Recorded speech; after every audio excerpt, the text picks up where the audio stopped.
firstly, let's talk about the most important node on here, Great Wolf's Howl, which makes you ignore Warcry cooldowns.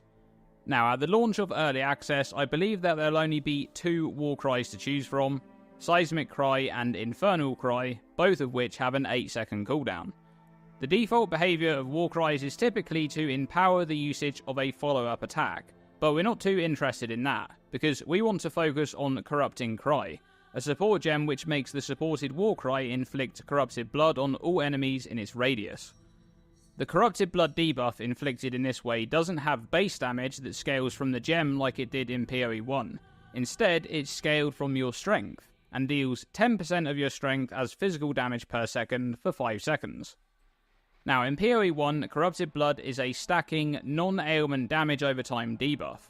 It stacks up to 10 by default, and the duration of all current stacks are refreshed when a new one is applied. We currently don't know if that's still going to be the case for PoE 2, but those are the existing mechanics for PoE 1. Now, on the choice of Warcries between Seismic and Infernal, both have the same base radius, but Seismic Cry has a few extra properties which make it the superior choice for this type of setup. Firstly, it has a knockback component, which can be extremely useful considering getting surrounded is a very real threat in PoE 2. Additionally, Seismic Cry also deals a hit of physical damage at the moment that it goes off, which means it can trigger on-hit effects such as Cutting Strike, which may be useful. Okay, so the basic concept then is Seismic Cry supported by Corrupted Cry support combined with Great Wolf's Howl. But what support is there on the passive skill tree for this type of build? Since Warcry cooldowns are bypassed by Great Wolf's Howl, we're not interested in Warcry cooldown recovery rate stats, but we do want Warcry speed, which will allow us to use Warcries much faster. We're also looking to stack a lot of strength too, since that scales the base damage of Corrupting Cry. For strength, all of the highway attribute nodes can be selected for strength unless you need some dexterity or intelligence for support gems or gear. Beef is back in PoE 2 and it provides plus 25 to strength. That will be a useful notable to pick up. There's also the Titanic notable on the outer edge of the tree, providing 5% increased strength, among a few other useful stats there. And of course, the big one, located at the bottom of the tree on the outer edge, is Polymathy, providing 10% increased attributes. Meanwhile, for Warcry specific boosts, Guttural Roar grants 30% increased Warcry speed, and also makes Warcries have 30% increased area effect, which is very useful considering the 30% less AoE modifier on Corrupting Cry support. Urgent Call provides some instant recovery on Warcry usage, which will be useful, and another chunk of increased Warcry speed. And then we have these two nodes. Escalation, which grants 25% increased Warcry speed and 15% increased damage for each time you've Warcried recently, and Deafening Cries, which grants 8% increased damage for each time you've Warcried recently. Together, they'd grant 23% increased damage for every Warcry you've used in the last 4 seconds, which is generally quite good, but there's something to mention about this stat. It grants generic increased damage, which is very important for another notable on the Warbringer Ascendancy, Warcaller's Bellow, which explodes corpses in your presence when you Warcry, dealing 25% of their life as physical damage. This corpse explosion damage is extremely hard to scale, but it will be affected by the generic increased damage gained from Escalation and Deafening Cry, which will substantially improve your clear speed. Okay, let's look at what a Corrupting Cry damage link would look like with support gems that we currently know about. So we have Seismic Cry linked to Corrupting Cry, of course, and then the most important support gem in the link is Hourglass support, which is actually 50% more damage now, or it was at the time when I played on the 8th of November. The downside of this support gem adds cooldown to the skill, but since we ignore the cooldowns of Warcries, this support is pure upside. Then Brutality for 35% more physical damage. The downsides of this support gem are not important because we're only dealing physical damage with this skill. Then Swift Affliction, which may or may not be a good choice due to the less duration component. It depends if Corrupted Blood refreshes existing stack duration like it did in PoE 1 or not. And the last link could be something like increased area effect, for example, if AoE is an issue, or more duration if Corrupted Blood stacks don't refresh like they do in PoE 1. Now, in terms of other things that you could do in this kind of build concept for supplementary damage, you can look at melee totems such as Ancestral Warrior Totem, as they have their own base damage, which means you can focus on crafting a stat stick mace to boost the damage of Corrupted Blood, if those types of modifiers exist. Additionally, the generic damage increases from the tree notables will boost the damage of your totems too. We know that the first node in what appears to be a totem-themed branch on the Warbringer, Answered Call, summons ancestral spirits when you summon a totem, so going in this direction should allow you to have quite a lot of passive damage that's just going off while you're able to freely reposition and use your Warcries.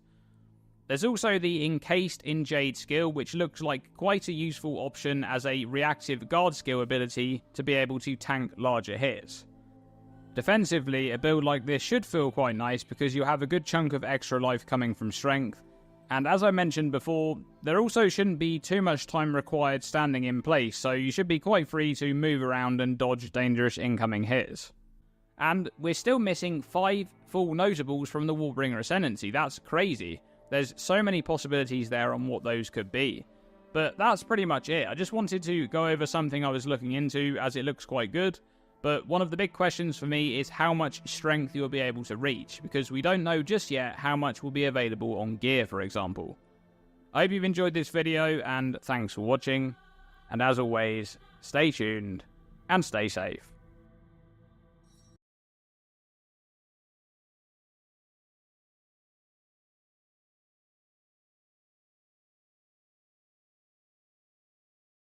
Howdy do, y'all. Tables here. A few revisions on the SRS kind of situation. Our fireball largely more or less the same. I decided to add wild shards for just some extra projectiles, just to kind of help us out. Added fire damage. I'm not sure if all of these are correct, so I'm just gonna preface, this is not a build guide. This is more of a theory craft of what I want to be starting come Friday afternoon at 1 p.m. Central Standard Time. And this is kind of where I'm at. Took a couple of suggestions from the comments, and we swapped a few things around, i.e. moved Minion Mastery to our boy and Fire Mastery to our Raging Spirit, since it technically does have the Fire tag. I know it says Fire Duration, but I'm assuming that the Fire Mastery will still work. I'm not going for a melee Raging Spirit. I'm going specifically for minion instability. I'm hoping that minion instability is more than 7%. 15 or 20 would be like kind of primo. But that's kind of what I'm going for with this build. Whether it works or not, time will tell. Pretty much same supports for our doggo. Somebody had mentioned limit. Who knows if limit's gonna work? I know that the limit gem, like the limit support gem, says it specifically works with skills that have limits. So I don't know if that's gonna pertain to the Hellhound. Like I said, we'll have to figure that out when launch comes.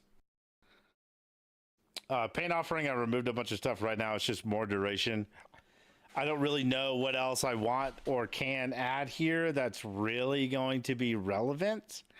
I still need to do a bit more research, but if y'all have any suggestions, please let me know. And flammability, like so far, our only spirit cost is Raging Spirits, and only one of our gems has a multiplier, which is our Infernal Legion. So we're still reasonable on spirit, more than reasonable actually. But our curse flammability is where it gets crazy. After watching Captain Lance and seeing some things in the comments, I think blasphemy is kind of a no-brainer. It's gonna be good. I think it's actually gonna be good. So because it's a persistent buff, right? And it's always on. Vitality should work. Cannibalism should work. Area of Effect and Heightened Curse should all work. So that's kind of what I'm feeling right now. Now, we only have one multiplier for our spirit currently, but this has like a lot of, this one's a 200% multiplier. I think at a base level early game, blasphemy, flammability, and then, add in as more spirit, essentially becomes available. Now we will be using the scepter, the skeletal warrior scepter that gives us 100 spirit. I think that's a no-brainer. I think it's a must-have. Spirit is going to be one of the things that we're vying for the most, but I am slightly concerned that our spirit cost is going to be outrageous with this build. But we also don't know how much spirit we're going to have really have available to us in the end game. But I'm hoping that we can at least fill out some of these supports. Maybe AoE and heightened courage don't need to be there, but having cannibalism and vitality while this blasphemy curse is set up, always on, seems quite nice. And then we have like our utility set up, frost mages. Nothing too crazy. I think we went over this in the last video. Added cold damage, cold pen, 30% more freeze buildup, frost nexus for chilled ground, and just some generic cold scaling for our boys, little skelly boys. And this will just give us like an alt element to deal damage with. The skeletal warriors that we have, I don't know if we're going to end up running with this. This is just like a culling strike setup that I had going on. It is a lot of spirit to be able to use this. I don't know if it's going to be worth it, or if we're even going to be able, to even run a culling strike setup with our skeletal warriors. Most likely it's going to move somewhere in here, as this is really more of a utility setup and an alt element setup than anything else. So we may end up dipping on these skeletal warriors. And as far as Grim Feast goes, I like the idea of it, and it makes me want to go ES, like hardcore ES. But the only thing that I really think works super well with it is Essence Harvest. And this is kind of my thinking, right? Something dies in our presence. It drops a Grim Remnant. Picking up the Grim Remnant grants you an ES recovery, and you can overflow, blah, blah, blah. The tag says it is technically a minion. So if we pick it up, does it then die? And if we pick it up, do we then not get 50 mana? Because we're going to be running around picking these things up anyways, right? And so this just seems like a great source of mana regen. So that's kind of what, at least that's what my mind is thinking. That might be like insane levels of cope. But if that's the case, we can move it up to Pain Offering, because that does technically count as a minion. And then every time we cast this, we just get mana back, and it essentially pays for itself, more or less. So this is kind of the setup I have right now. Keep in mind, like all this stuff is going to cost a ton of spirit. I more or less got rid of the cast on Ignite setup. The only thing we're having to cast right now is Fireball, Pain Offering. Then that's it. And I think this is a good kind of baseline setup until we can get into the game and like really flesh, some things out and learn what we can scale, what interactions are working, which ones did we think were working or actually not working. And yeah, so this is a bit of an updated kind of setup, and we'll figure out. I mean, I'm probably just going to run Pain Offering by itself with more duration for a while, and I'll probably figure this link out and Grim Feast out as I play the game. But as a whole, I think the Fireball summoning the Raging Spirits with our flammability as an aura supported by Frost Mages, I think works pretty well. I'm pretty happy with it. I think it's going to end up doing really well. I have very, very, very high hopes for minion instability, but everything will come to fruition on Friday, and the rubber will meet the road, and we'll see where we land. So that's it. .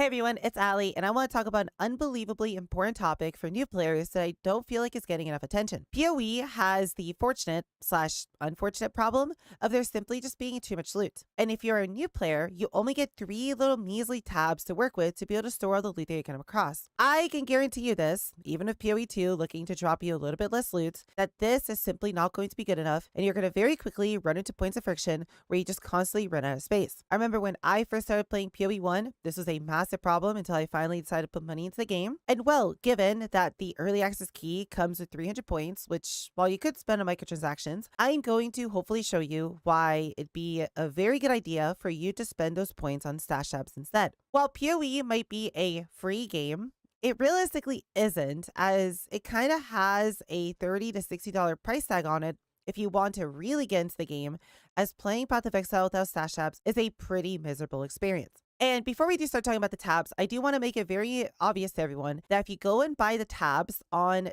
the website, they will be available for both PoE 1 and PoE 2. If you already have these tabs in PoE 1, then you're good to go. But if you're a completely new player to the game, you are safe to go and purchase them now. One thing you might want to potentially wait for, which I'm not necessarily sure if it's going to happen in PoE 2 or not, is that GG sometimes does stash tab sales where everything is discounted by quite a large amount. And there might be a slight chance that maybe a few days into PoE 2 early access, GG might do one just to be able to capitalize on all the players playing the game. It's up to you if you want to hold out and hope for the sale to happen, or if you simply just want to buy all the tabs we're going to talk about immediately so you don't have any issues. So with that out of the way, let's talk about the priority number 1 tabs.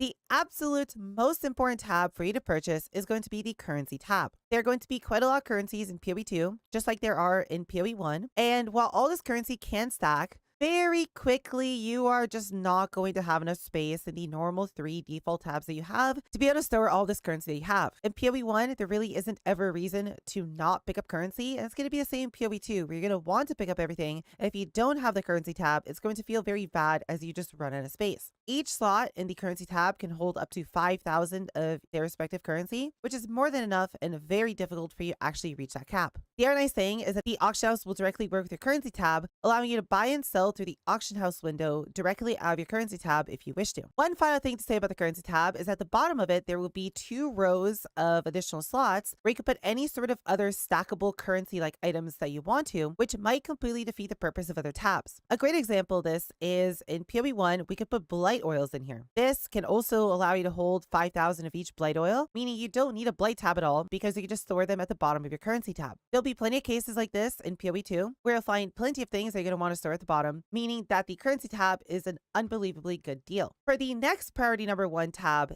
we are going to talk about the map tab. Now, this is going to change a little bit in PoE 2 with how it works due to us having waystones, but these waystones are not going to be stackable, and given you're going to have hundreds of them in the late game, you are just simply not going to be able to store them through any conventional means, and you're most likely going to very quickly run into the problem where you absolutely need the map tab to be able to store all of your waystones. It's very simple and to the point, but just due to the fact that how efficient it is going to be at being able to store these waystones, I honestly say it is as important as the currency tab for you to get. Finally, in the priority 1 of tabs that you need to get is to either buy a premium tab, a premium quad tab, or to upgrade one of your normal starting tabs to a premium stash tab for 15 points. Premium tabs have the benefit of you being able to customize them and make them pretty, but most importantly, have the benefit of you being able to make the tabs public. If you have an item that you wish to sell to other people that can't be directly sold on the auction house, you have to get a premium tab and put the item in there, give it a price, and then make sure the tab is set to public. This will then take your item and post it on the trade website where other people can see it and potentially message you to buy it. Without this, you're going to run into a lot of items in PoE 2 that you effectively just cannot sell and cannot do anything with if you plan to play in trade. I would highly recommend a premium quad stash tab as it has so much space and they're really nice for hoarding of stuff. But at a bare minimum, just upgrade one of your stash tabs over to a premium one and that'll be more than enough, as there aren't going to be so many items that you need to sell at all times to where you would absolutely need a quad tab. It's just a nice to have. As long as you get those three things, a currency tab, a map tab, and some sort of premium tab, you will have no issues playing PoE at full efficiency. Obviously, you might run into a few inventory problems as you're only going to have 3 normal tabs to work with, and there's still going to be a few items that the currency and map tab won't be able to deal with for you. So if we want to start talking about the priority 2 tabs, the main 2 ones that we need to mention here are going to be the divination stash tab and the fragment stash tab. The divination stash tab is going to hold every single divination card in the game, which may or may not be useful.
If you like hoarding onto all of them and potentially turning them in yourself. But because these are going to be directly sellable on the auction house, if you start getting a lot of different divination cards, it wouldn't be too difficult for you to just go to the auction house and just list all of them up for sale just to sell them and get them out of your way. At the same time, the fragment tab can have the same thing said about it. Everything from the fragment tab can just immediately be sold on the auction house and just liquidated into currency that you can then put into your currency stash tab. But there are going to be quite a lot of different fragments for different boss fights and different things related to endgame farming that the fragment tab does over time prove to be an invaluable tab that you can have. This tab is only going to get better as PoE 2 goes on, as more and more things will get added to it, but it is a nice to have and by no means a must have like the priority 1 tabs are. I also want to potentially add in the essence tab in here, as in PoE 1, we had so many different essence tiers that it kind of became a hassle to try and hold on to all of them, as well as the essence tab in PoE 1 having a really nice upgrade feature where you could directly upgrade your essences inside of it. But given that it looks like essences in PoE 2 will not have tiers, it means that it's not going to be as big of a problem and you could realistically store your essences in a normal tab without the essence tab. It is very cheap,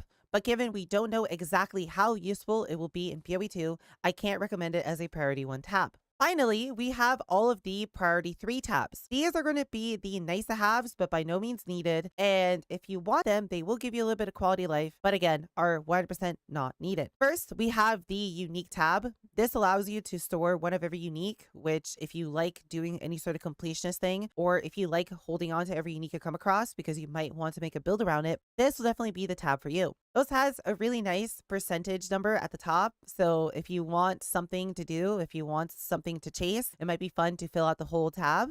But due to how expensive it is more of a luxury than a necessity. We also have something like the gem stash tab and the flash stash tab, which I don't necessarily know how the gem stash tab will be ported over to PoE 2, but the flash stash tab will definitely be nice if you want to hold on to a bunch of flasks. I personally don't have either of these tabs in PoE 1 and never found a point where I needed to buy them, but I definitely know some people really enjoy them, so they're also something you potentially look into. Finally, the last thing, which isn't really fair to put in here as a nice to have and a luxury, is to just buy more quad stash tabs to just have more space. In PoE 1, I have some around 15 or so actual stash tabs, and I can tell you that I go through them very quickly through any given season. If you intend to play solo self-found where you can't trade with people, where you're highly incentivized to hold on to most things, having more stash tabs might be really nice, but you do have to keep in mind that they are quite pricey. I hope that gave you an overview of all the tabs in PoE 1 and what you could potentially get yourself to give yourself quite a lot of quality of life.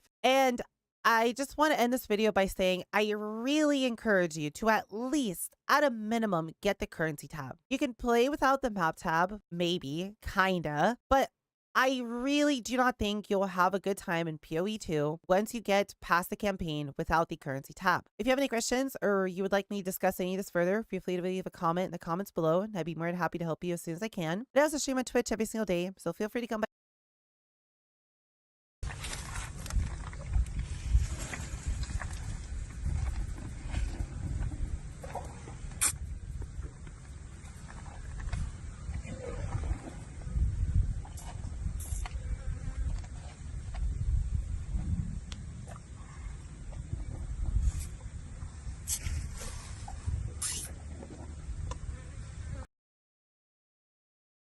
Hey everyone, it's Ali, and as I was discussing the endgame with my community on Twitch, we briefly talked about crafting, and it occurred to me that quite a lot of new players and quite a lot of people who are very used to PoE 1 ended up asking a lot of questions as they seemed pretty confused about the new mechanics of PoE 2's crafting. What I wanted to do today was talk about everything that we know about PoE 2's crafting system and to give you some advice on how you're going to want to go about crafting both in the early game while you're leveling through the campaign and in the early stages of the end game, which is going to make up maybe the first 10 to 20 hours of your end game experience. Now, what we can't talk about here is going to be what mid, endgame, and ultra late endgame crafting are going to look like, as we just simply don't have enough information about that. But given everything GG has shown us, we can make a pretty good estimation of exactly what crafting is going to look like. So the first thing we should talk about is going to be early game crafting. The first thing that I just want to get out there so everyone is on the same page is that crafting currency is going to be substantially more common in PoE 2, especially while leveling, in comparison to how it was in PoE 1. In PoE 1, for example, you might get 5, 10 alterations at most by the time you're in Act 4, Act 5, meaning that you really couldn't do much with that currency outside of saving it to buy things from the vendors. This went for pretty much all the currency to where you might get really lucky if you see one whole Chaos Orb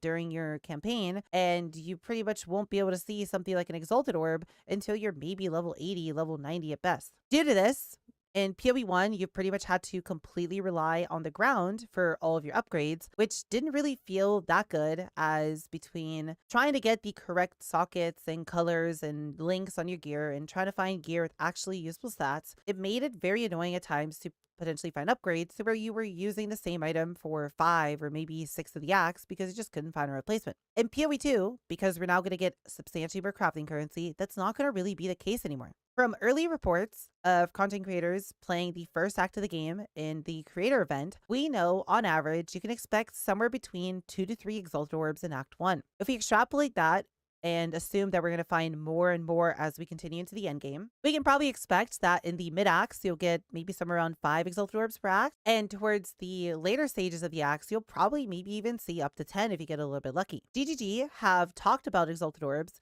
and said that Chaos Orbs, which are typically seen as the dollar bill of PoE 1, might not become the dollar bill of PoE 2 anymore, and Exalted Orbs might potentially take their place, given just how common they're going to be. With this in mind, that means if you potentially find some decent chestplate in Act 1 that has a decent life roll on it and a resistance that you like, and it has a bunch of open suffixes, you shouldn't be afraid to use your Exalted Orbs as you find them to potentially make that said chestplate into a potentially really good chestplate that you'll hold on to and potentially carry you through all of Act 2.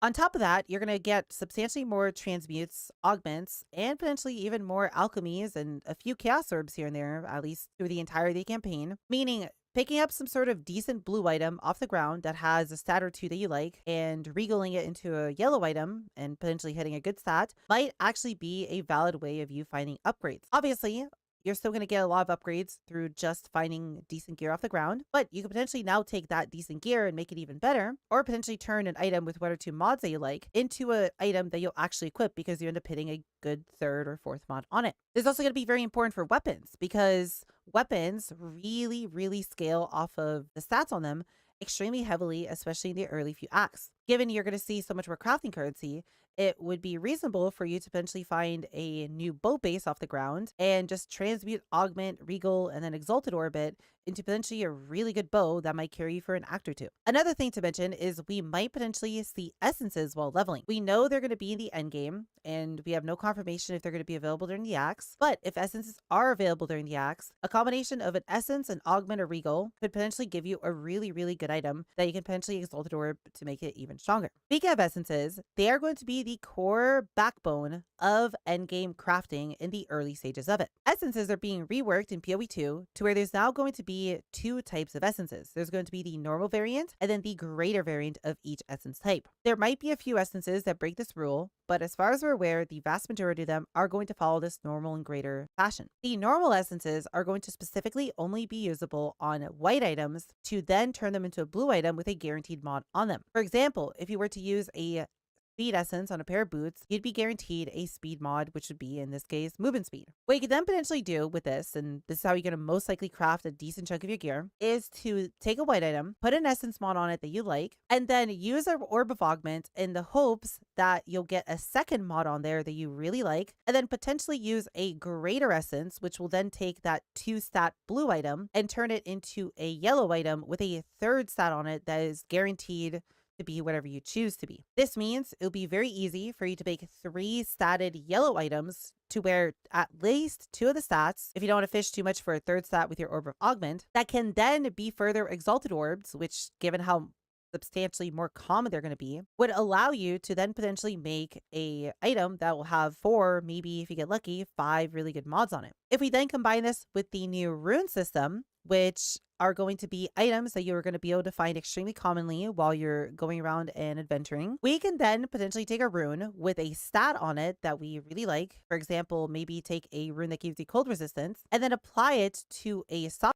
For example, maybe take a rune that gives you cold resistance and then apply it to a socket on your gear to then effectively guarantee another mod on there that you enjoy. This means taking a white item, using an essence on it, augmenting it, using a greater essence on it, and then putting a rune on it will give you an item with 3 and potentially even 4 guaranteed stats of your choosing that you'll like. If we then potentially get a lucky exalted orb on there, we could potentially get a 5th stat that you'll really like, or maybe even a 6th stat if you get unbelievably lucky. And in something like a chest plate where you have 2 rune slots by default, that effectively means on your chest plate, with a little bit of patience of rolling for a good augment outcome, you can guarantee a chest plate with 5 mods on it that you'll really like. Between all this, that means it should be very simple for you to make half decent good items going into the end game that will allow you to pretty deterministically craft items that are direct upgrades for whatever build you're playing. In the later stages of end game, we are going to have access to omens, which are going to allow us to do very powerful meta crafting things to our items, such as making exalted orbs give us prefixes on the next use, or omens that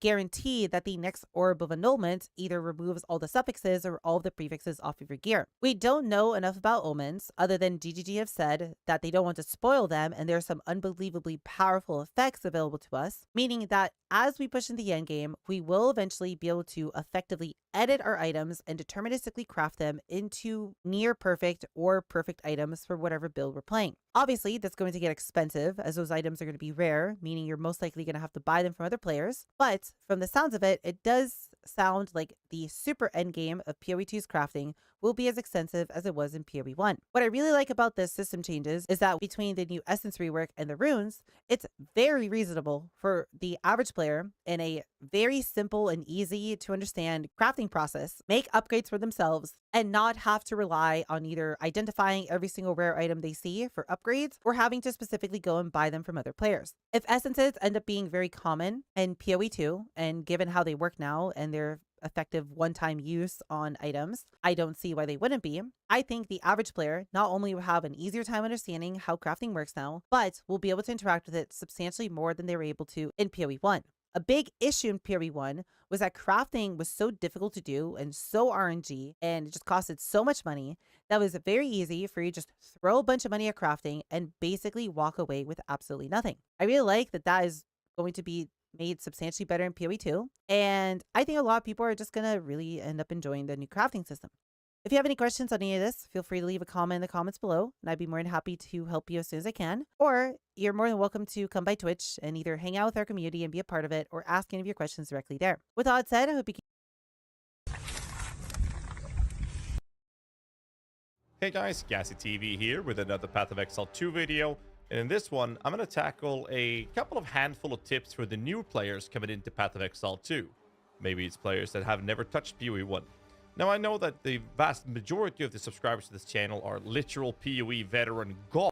For all the new players, welcome in to the last game you'll ever play. Important detail, unlike Path of Exile 1, dodge roll itself is a defensive mechanic you're supposed to be using to get out of dodge and basically straight up dodge the enemy's attacks.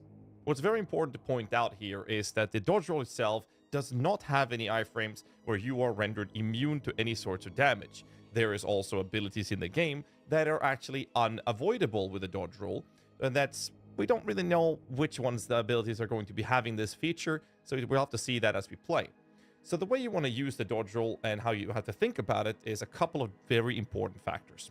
First off, enemy bosses or harder enemy abilities from rare targets and uniques, they have very, very well telegraphed abilities. They will wind up their attack and smack down with a big hit, or they have maybe an area that they're about to shoot a big projectile at. All of these things will allow you to have a much easier way to discover and see these things so that you can then move out of the way from these hits being hitting you. However, a couple of features around the dodge roll. One, it does not have any phasing. What that means is that you are actually unable to roll through enemy targets. So don't get surrounded. If you get surrounded, you're basically done for, because enemies will completely annihilate you. So avoid getting stuck, and also, the dodge roll itself cannot avoid AoE attacks and or ground effects. So let's say that a boss, for example, is smacking his hammer down on the ground, and it generates this cascade of explosions in a big radius. You cannot avoid that damage by rolling through it. That will hit you, whether or not you're rolling or not, it does not matter. Those type of abilities you simply have to run out of. This is where movement speed modifiers on boots becomes a very, very effective defensive mechanic.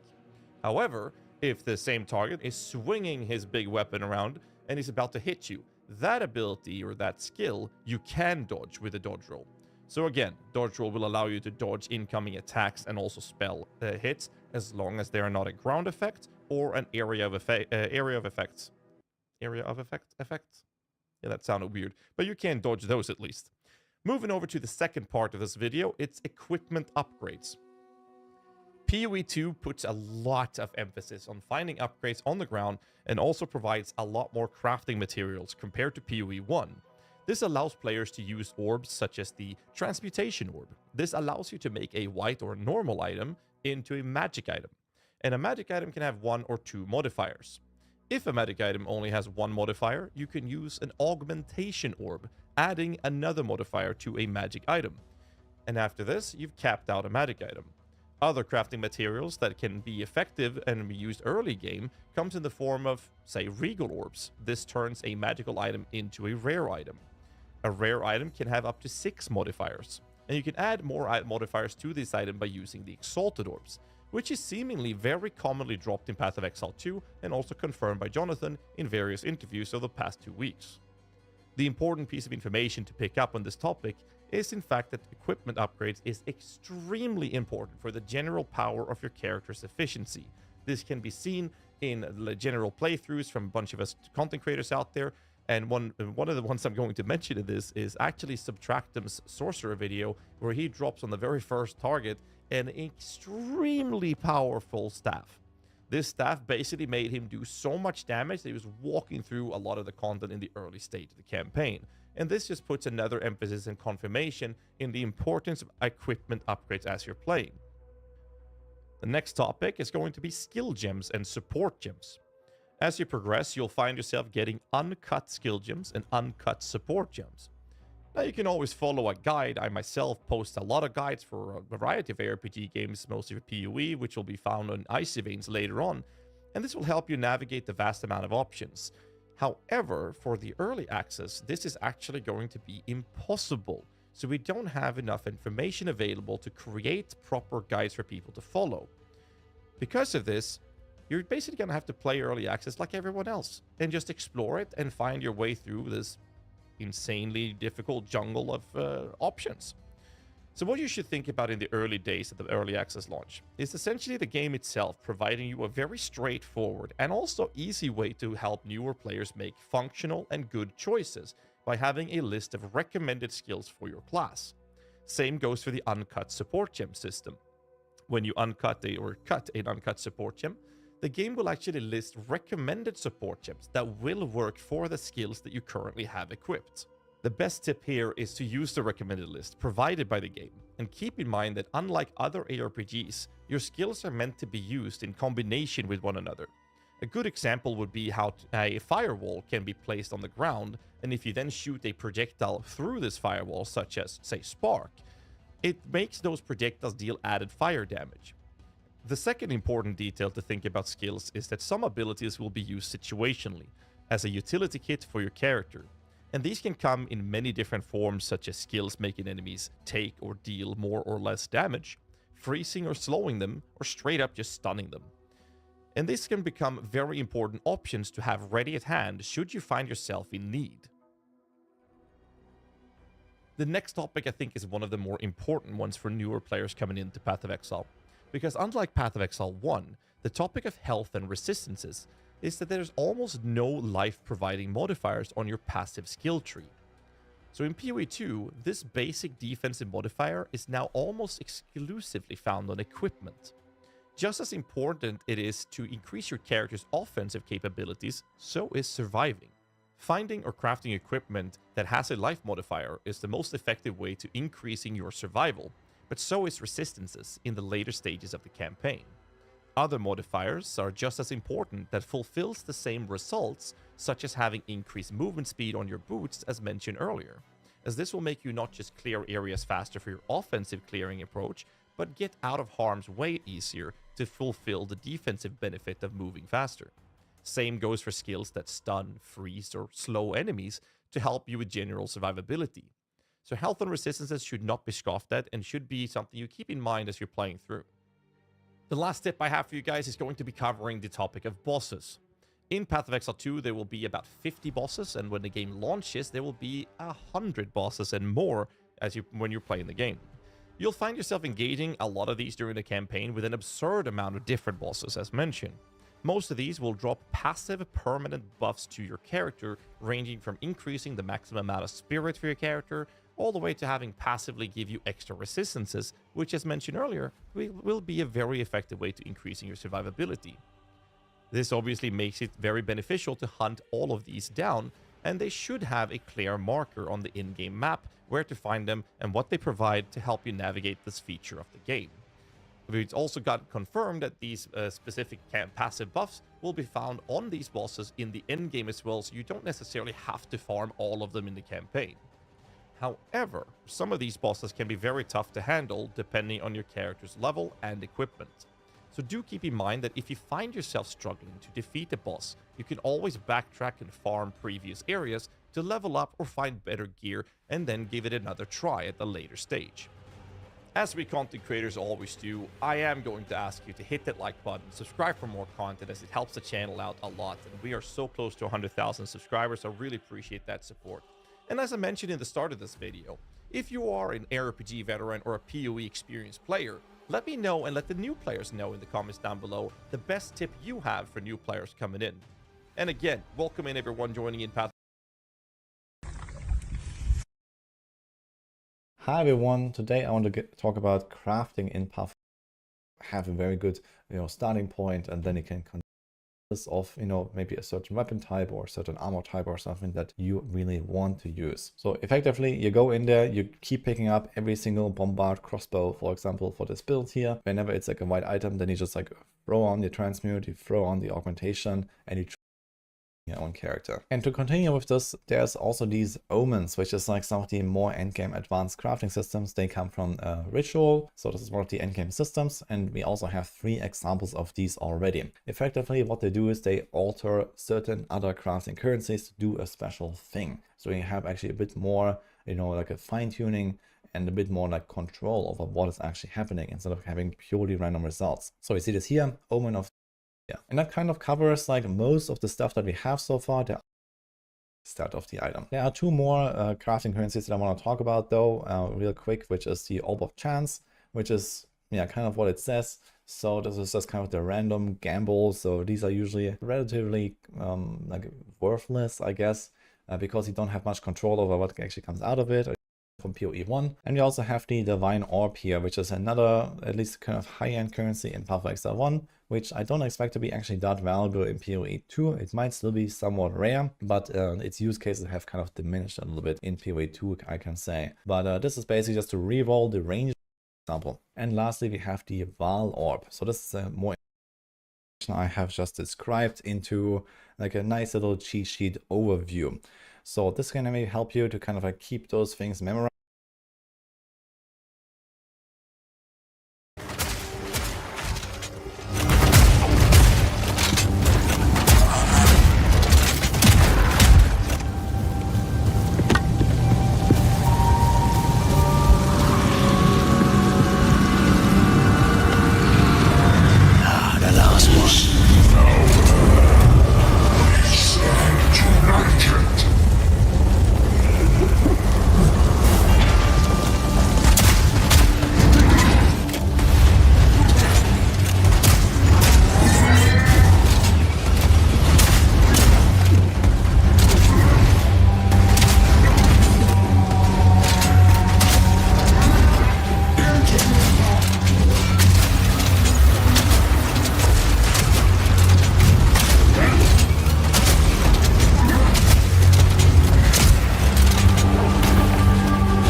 Azamites never give up a fight.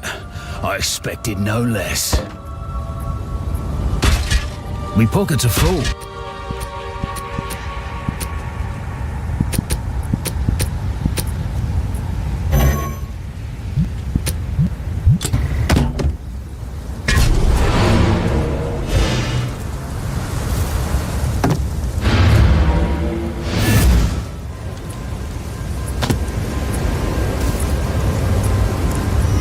Gotta stay quick on my feet.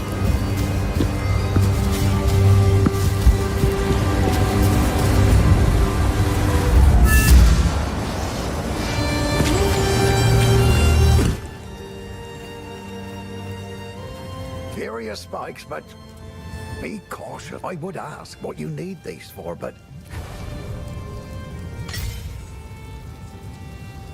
If you find a pint out As there, it might runes, do eh? bring it back. Well, whatever works.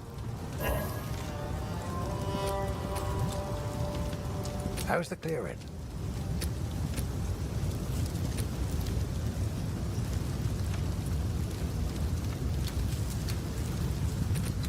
Stick to the cairns. Brenly's done a fine job.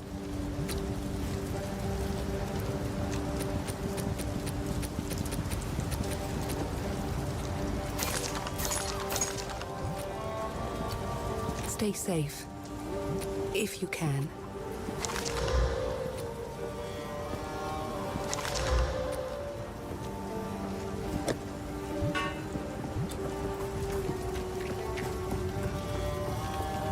What have we got?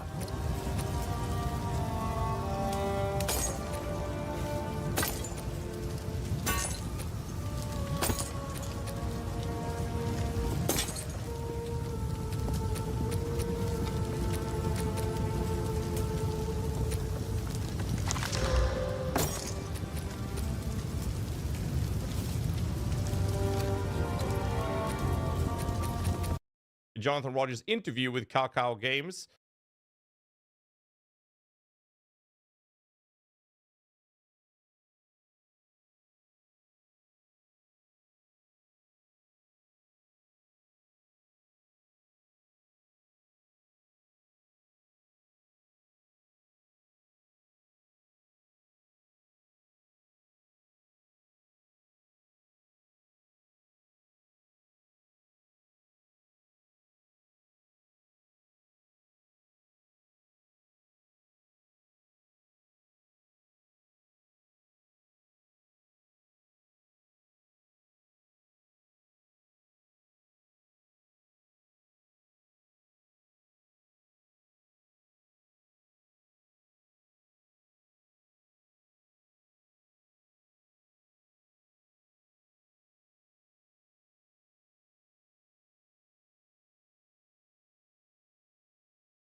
Now this might be just what I need.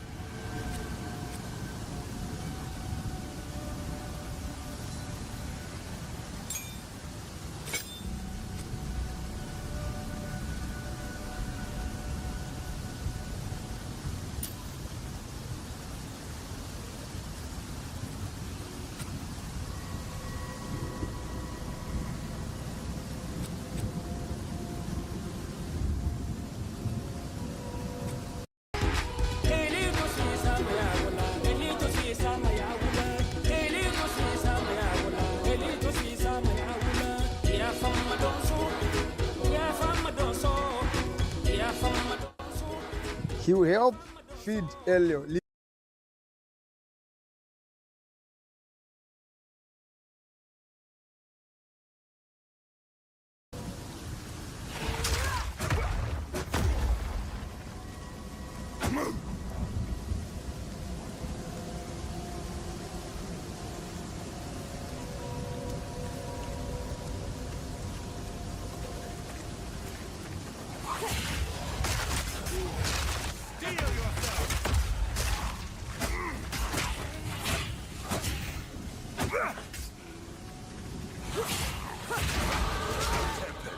Victory.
Impressive size, but little acuity. Dismal.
not a fighter.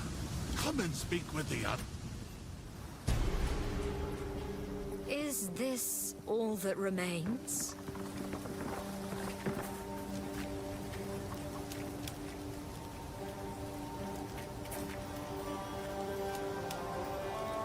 Where have you been, lad?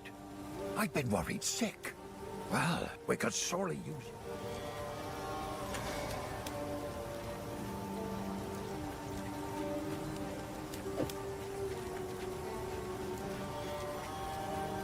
There's a beast.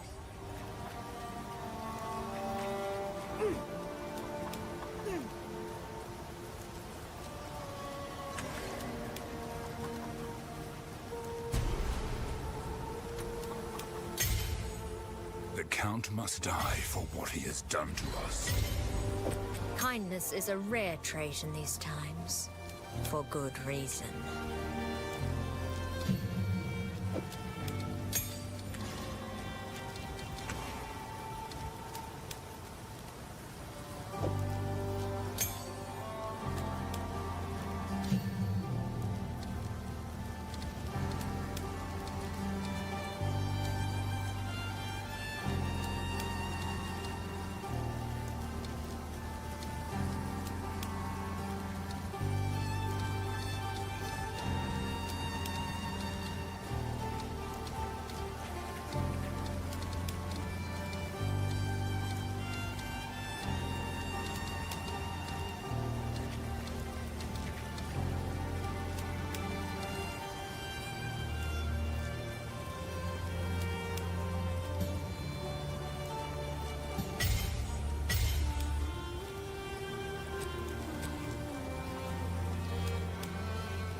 We can't leave the war. If you could channel You're your alive. Well, you violence must against be. this devourer, as Finn calls it, we'd be indebted to you. Welcome to the camp. Welcome to the camp.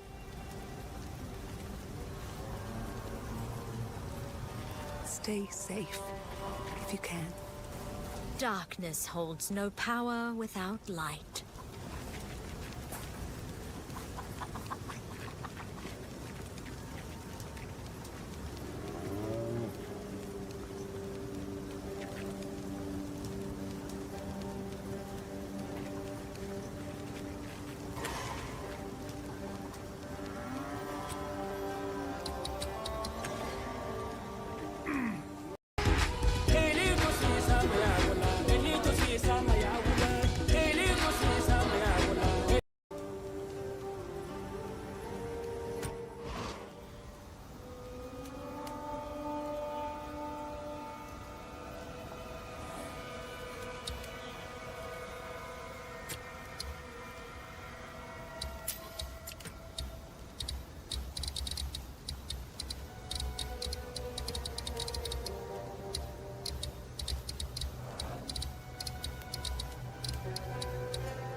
You'll see.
Wait.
A descent into darkness.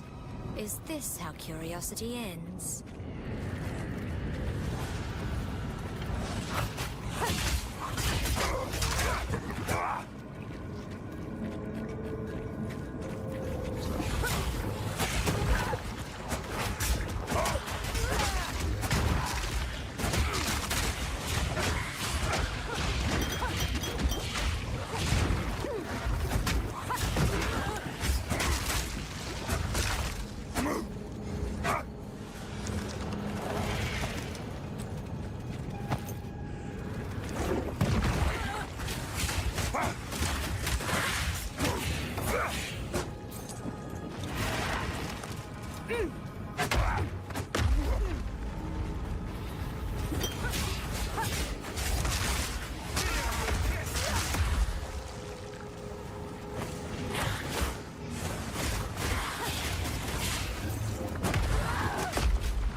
raven always outsmarts the word.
Créer des souvenirs qui durent toute une vie avec des outils qui durent toute une vie.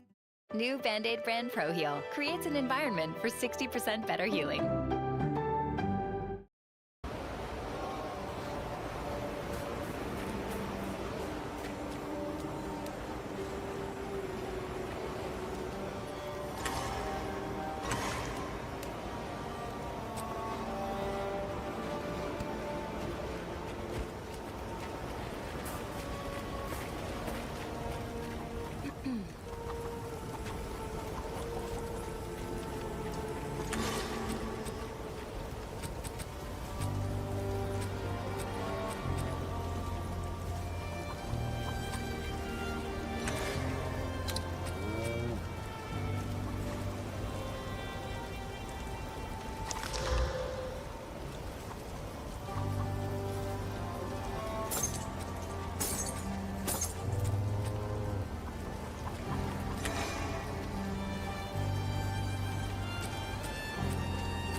It is good to see you.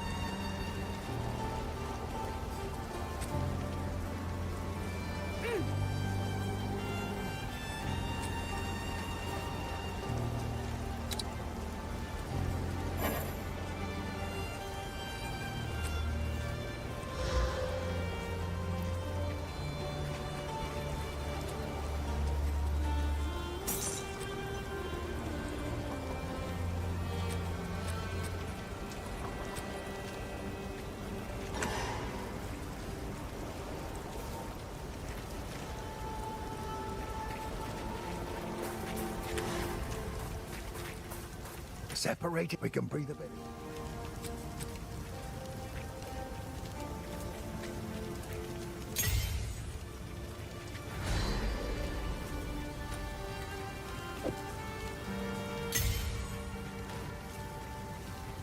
If you find a fight out there, do bring it back.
It's shocking how much of the equipment we've used for decades contains forever chemicals. This is the first innovation.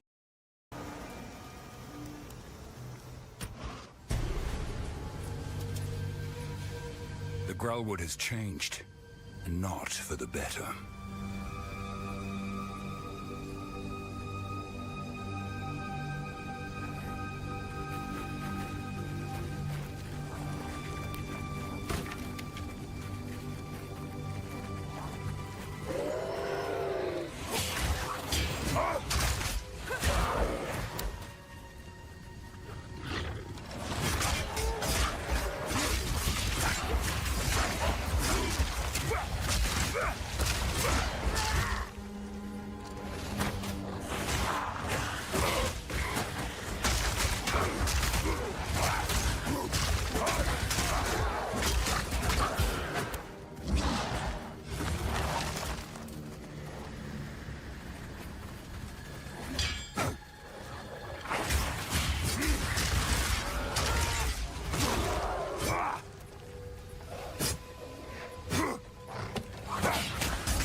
Just wait!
Tree of Souls.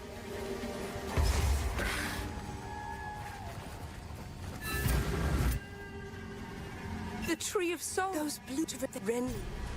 I'll wait here. The tree will protect me. Those blue to release that beam.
These were not my ancestors, but I still choose to respect their power.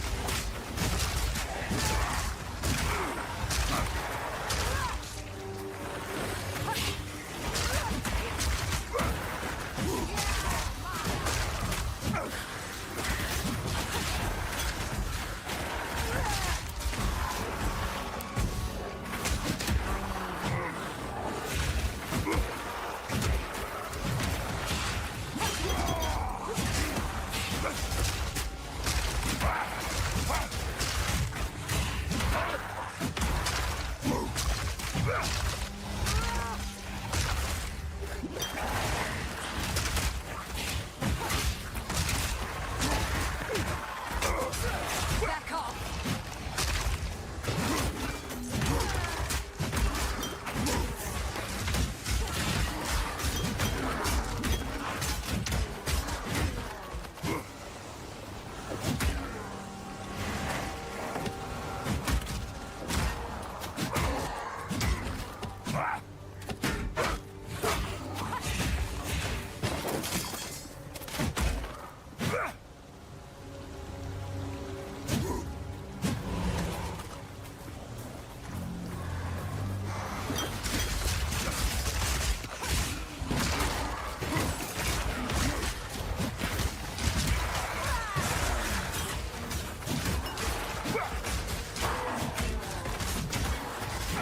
The third.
Superior spike, I would ask.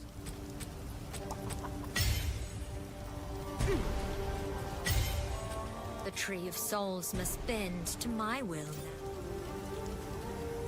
Where have you been? Well, we could sorely use you.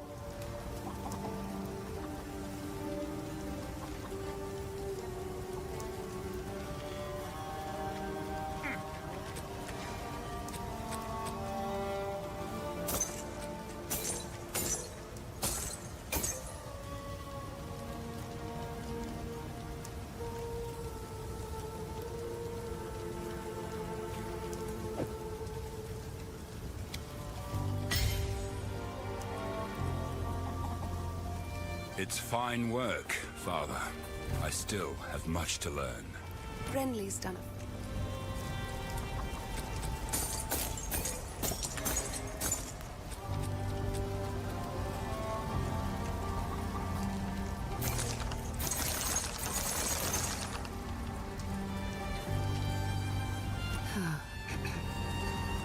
You're alive. Welcome.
My love, I call you. You are nothing. Oh, futile. I will not accept such insolence. My love, I call you. No escape. Children, call to me. Oh, I hate to put down a sister witch, but you were beyond saving.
tales of black thaumaturgy.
Did nobody tell you? The Empire is dead, and so are you.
first ones! Quickly, come with me, we still have time!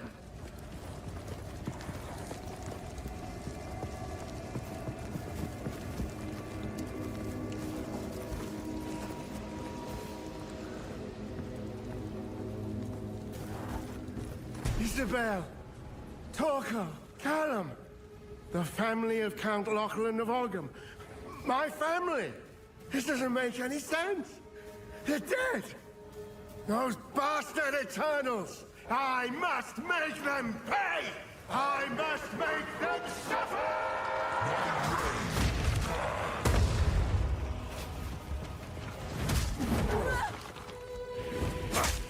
Hammer and anvil!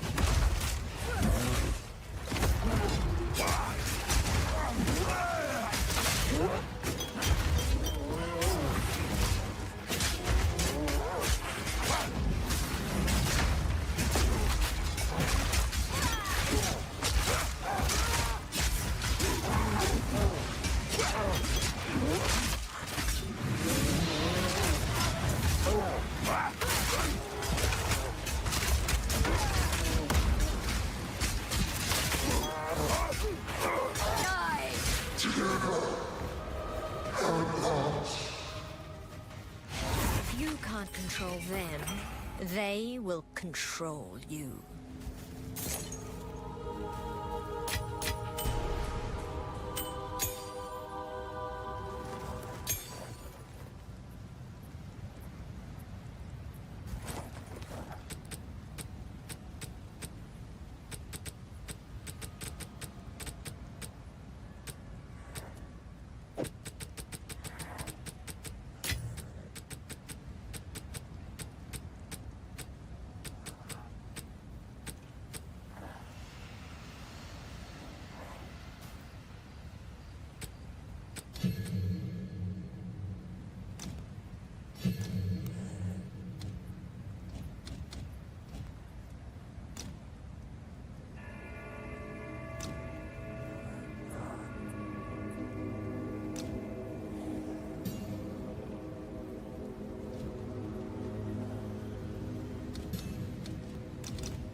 You found them.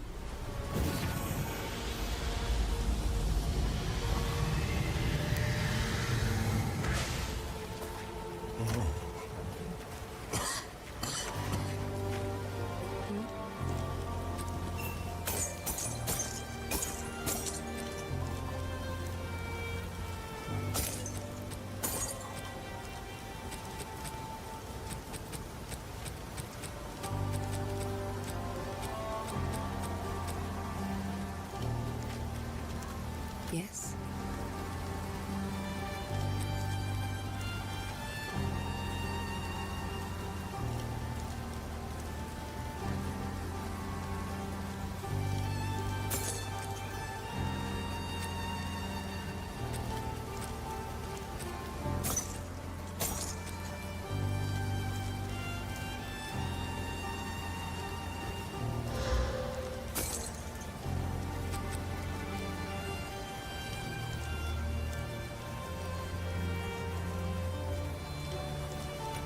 This. So if we.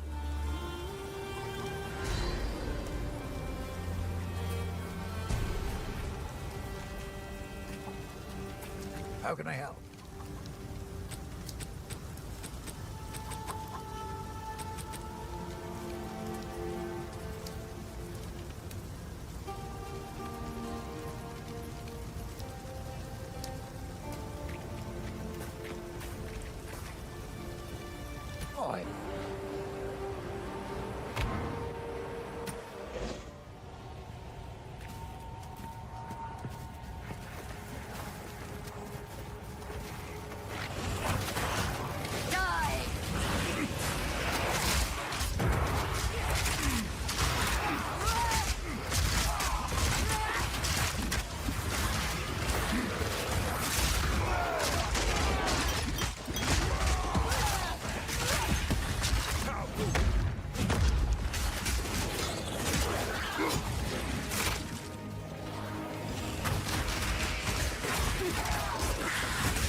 I don't know. It's in...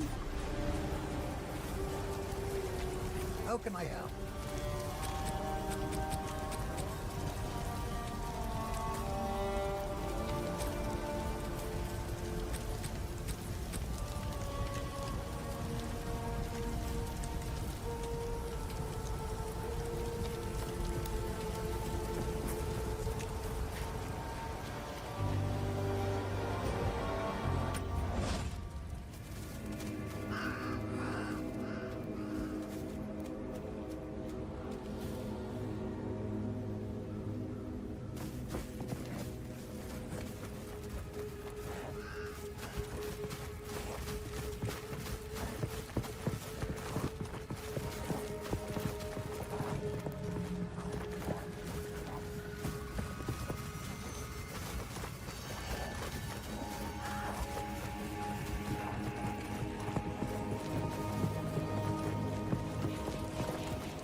The Forbidden Books don't mention anything like this altar. I should ask away.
when it was getting fun.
tiny.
beautiful. Even the darkest corner is ablaze.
we can... You have been sentenced to death. Great Wolf take you, bastard! Steel yourself!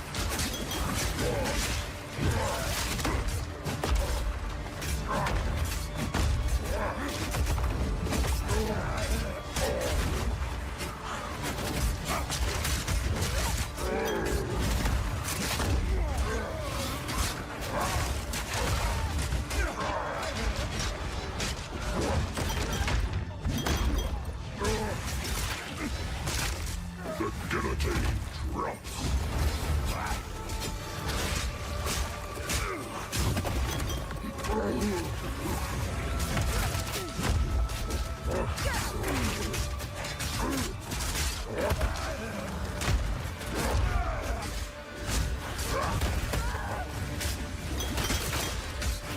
The guillotine drops.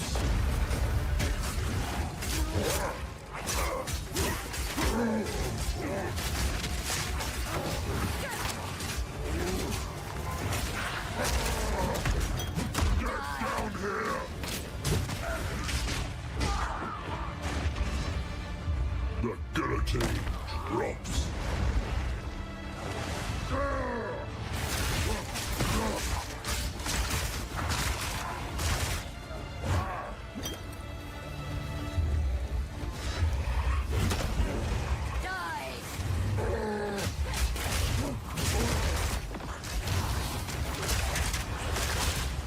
The guillotine drops.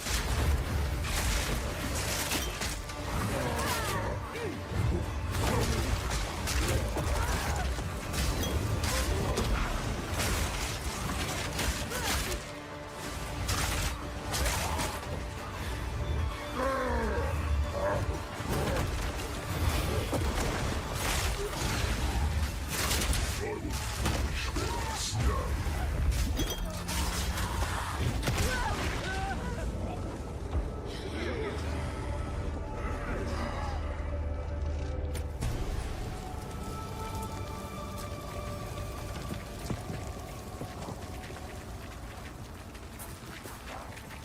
Don't do this. Stop. Just wait.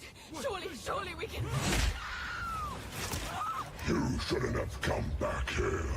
Great Wolf take you, bastard! That one.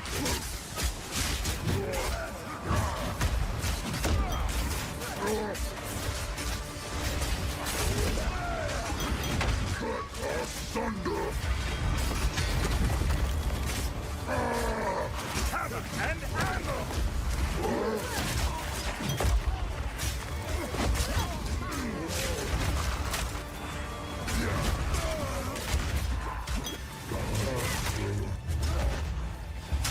Be crushed.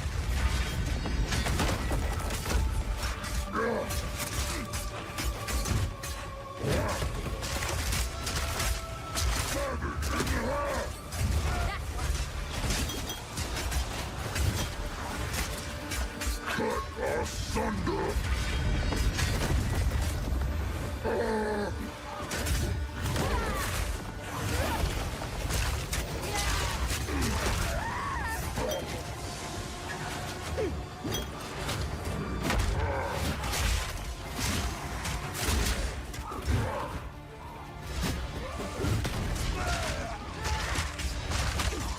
I will finish what I start.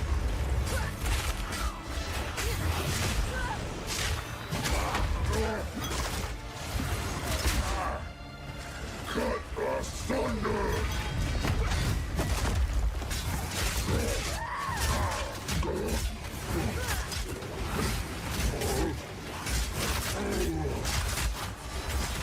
Do it! Get down here! Cut asunder!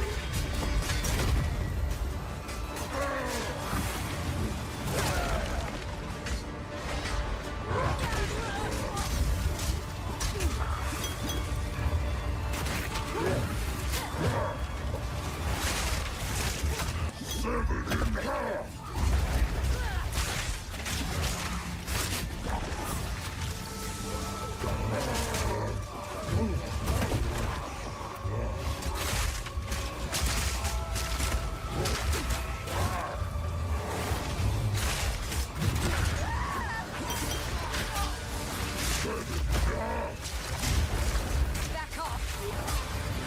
Don't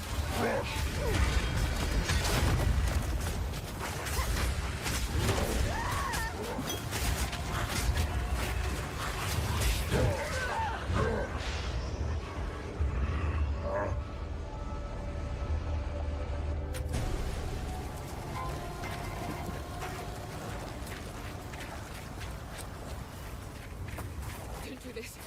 Stop. Just wait. Surely we can... You shouldn't have come back here. Great Wolf, take you bastard! Die! My would-be executive.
Who is the true master of death?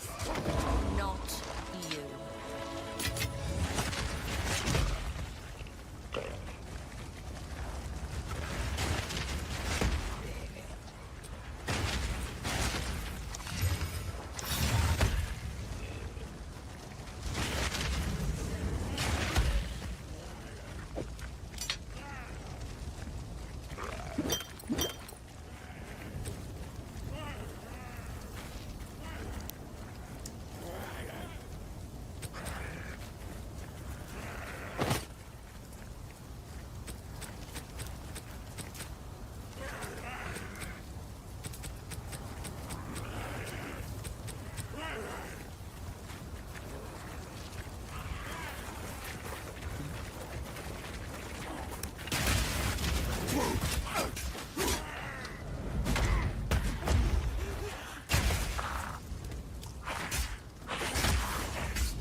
This might be just what I need.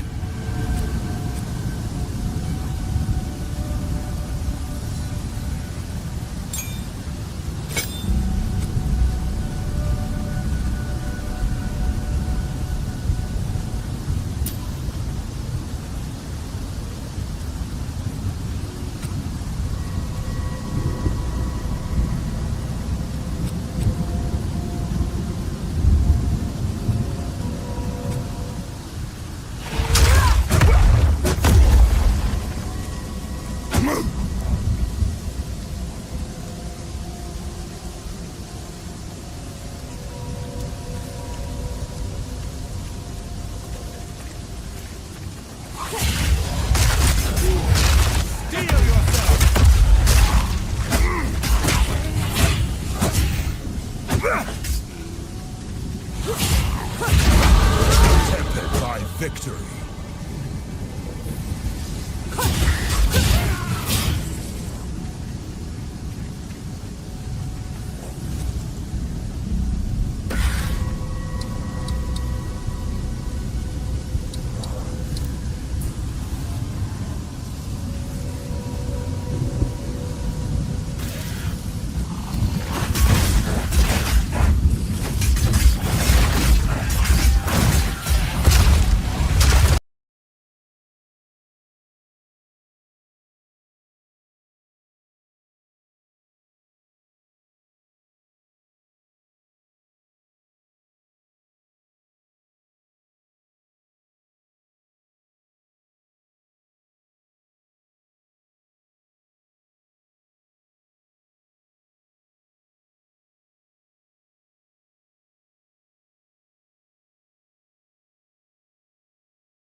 The raven always outsmarts the word.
It is good to see you.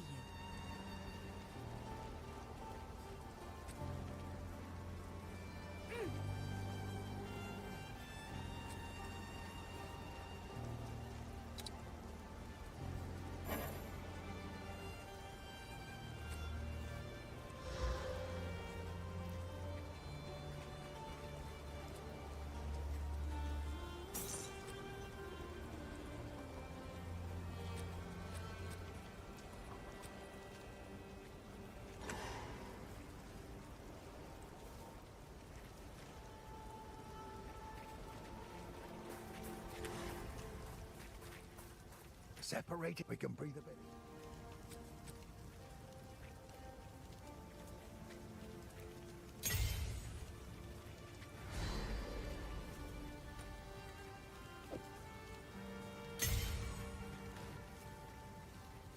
If you find a bite out there, do bring it back.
Strelwood has changed, and not for the better.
Tree of Souls.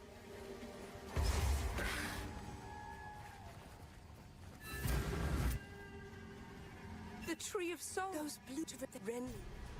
I'll wait here. The tree will protect those blue to release that beam.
These were not my ancestors, but I still choose to respect their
Curious spot, I would ask.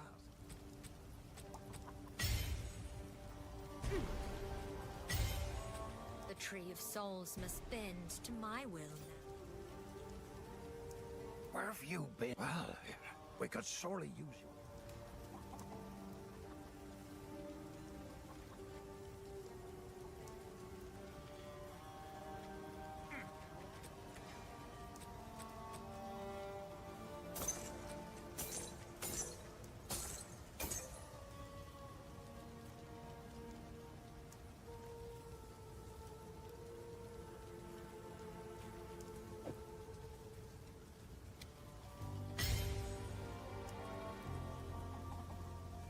It's fine work, Father.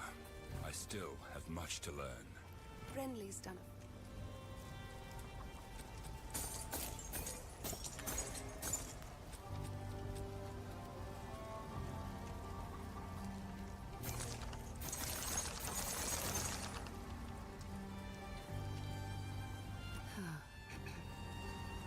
You're alive. Welcome.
saving.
tales of black thaumaturgy.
tell you? The Empire is dead, and so are you.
At last, it's open!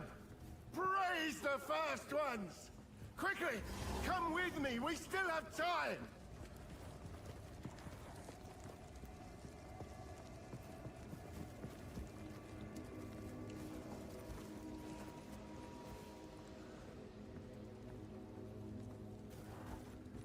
Isabel, Torko, Callum, the family of Count Lachlan of Oggham. My family! This doesn't make any sense! They're dead! Those bastard Eternals! I must make them pay! I must make them suffer!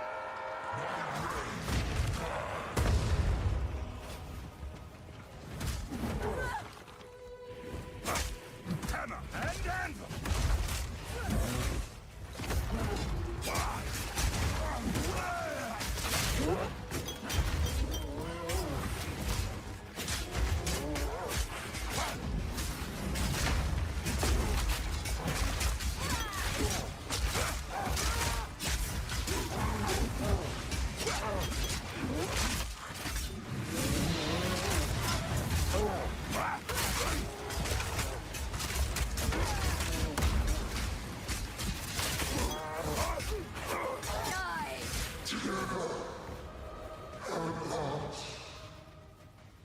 If you can't control them, they will control you.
You found them.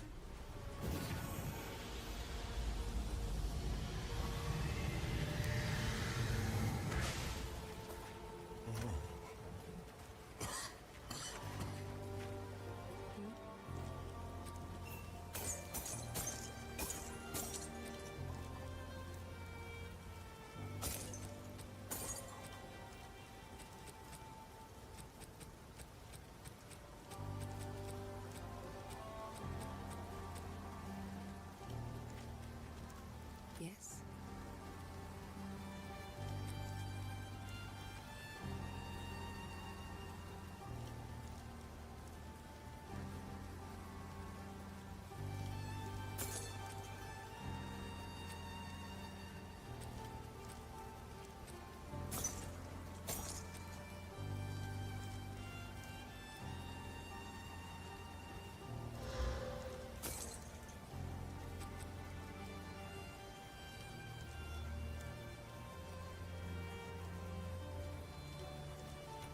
This. So if we...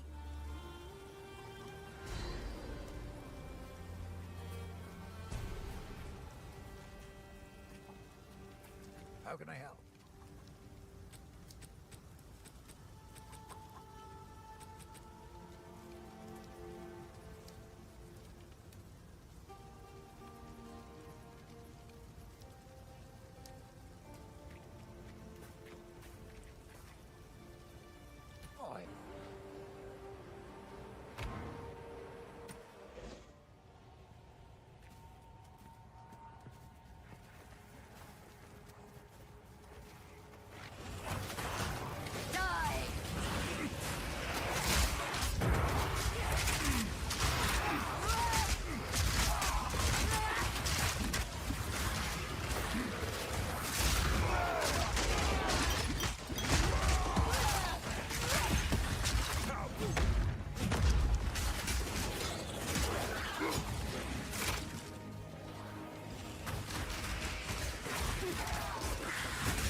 I don't know. It's in... How can I help?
books don't mention anything like this altar. I should ask away.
was getting fun.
Shiny.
Hey Jason. Hey Emma, welcome in. Yeah, I'm just brainstorming for, I don't know, some builds. That's why I'm serious. Literally just brainstorming. Yeah, I'm just trying to gather all the information that I gathered from these past days. And yeah.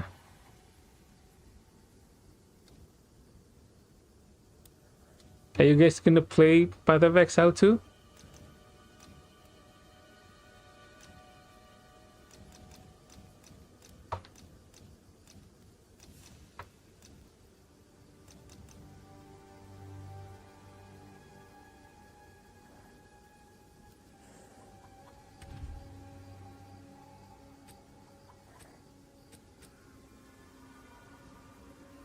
I'm very excited. I'm very, very excited. I can't wait. I can't wait for Path of Exile 2 to come.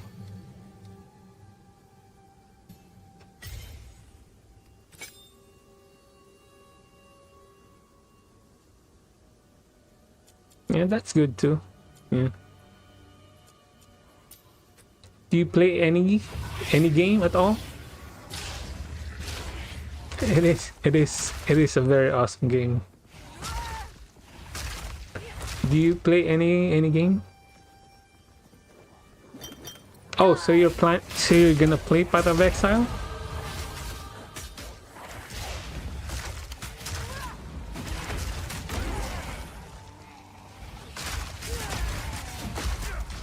Yeah, I understand that. Not everyone has time.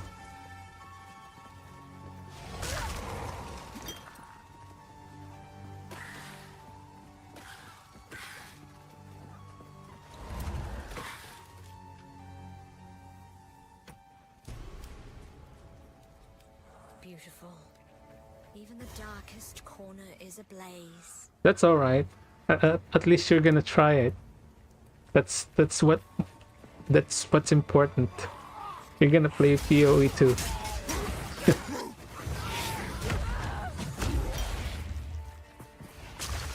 Wait, there. What's DBD?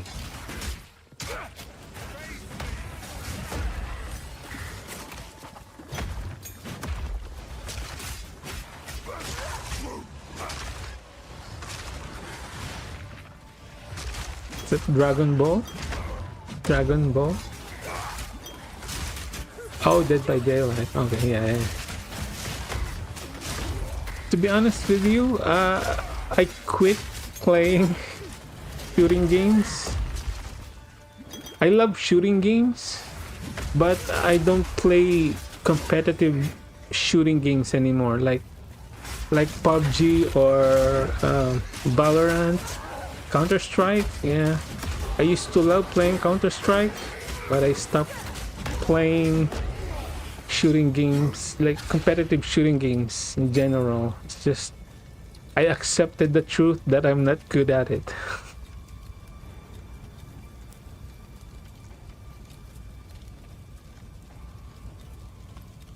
Oh, I see. Okay.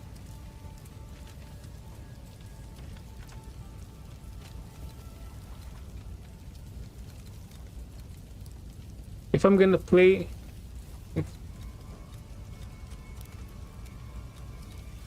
oh yeah.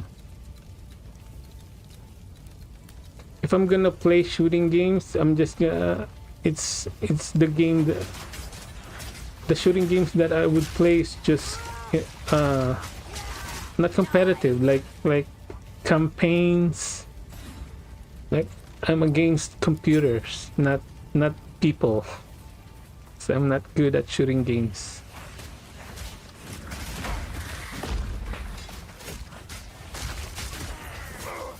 Yes, exactly. And yeah, they are different.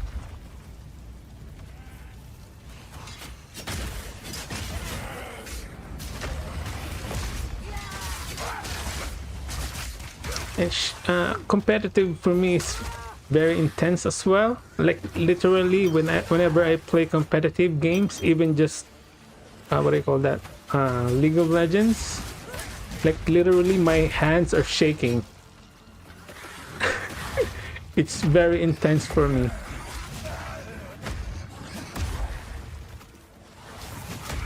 Like after a game, like literally, my hands are like that, shaking.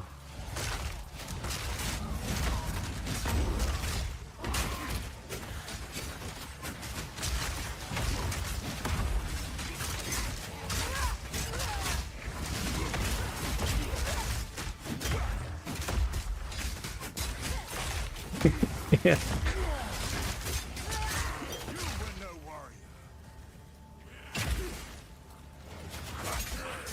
Yeah, that's why I really like RPG games. Like they're relaxed, you know. Plus I really like thinking, like thinking about new builds and stuff.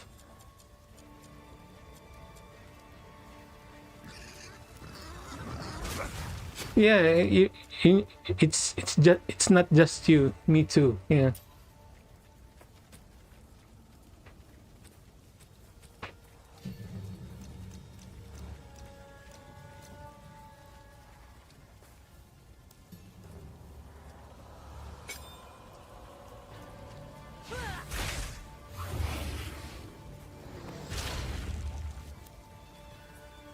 Serve me.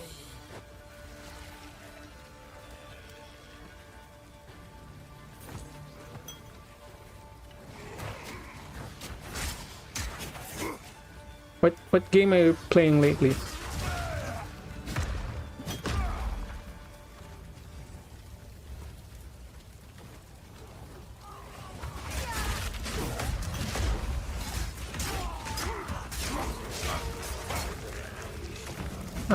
What do you mean by that? Designers?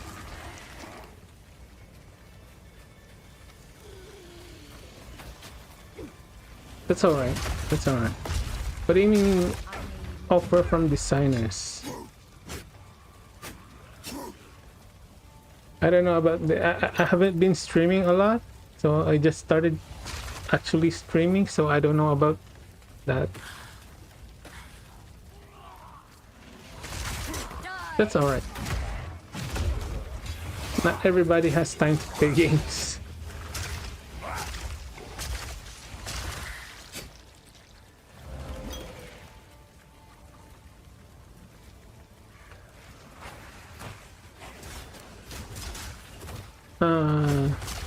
Sure.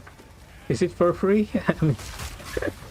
I'm not planning of paying for anything right now. I'm just doing this on my free time. I'm not gaining any money from Twitching right now, so I can't really spend money for it.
Sentenced to death. Great will take you, bastard! Steel yourself!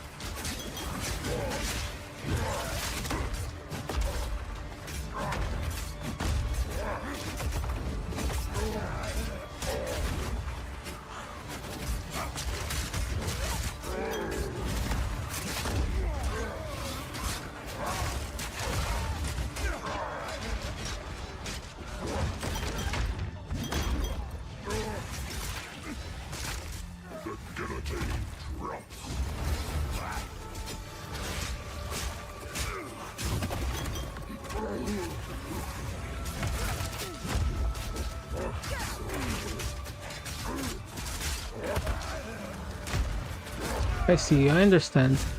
I'll think about it for now.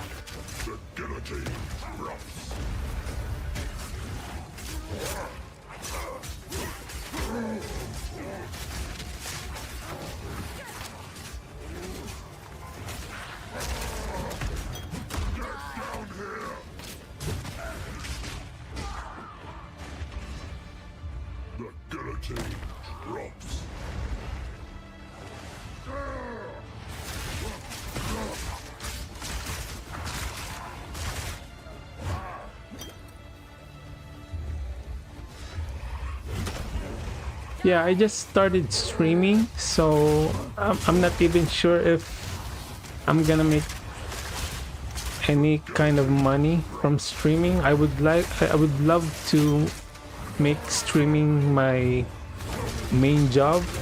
I think it's gonna be that would be very awesome. But I don't know if I'm gonna be a like successful streamer. Like I don't know if I should spend any kind of money for streaming just yet, because I'm not gaining any money from streaming. So maybe in the future.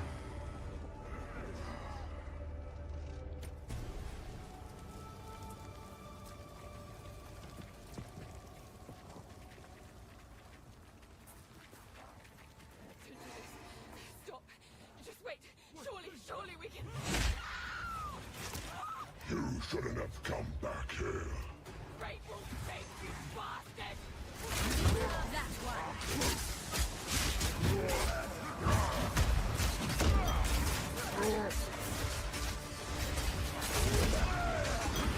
Cut asunder. Hammer and hammer.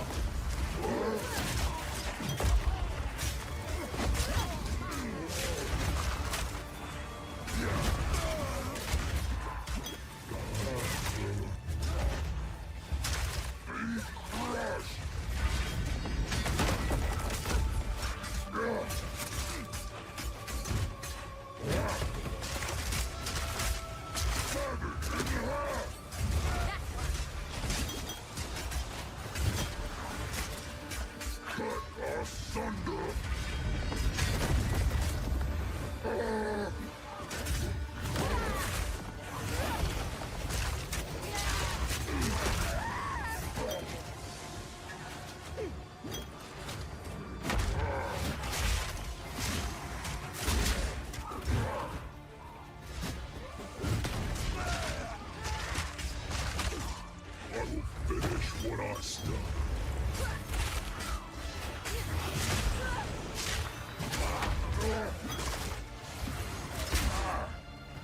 Cut asunder.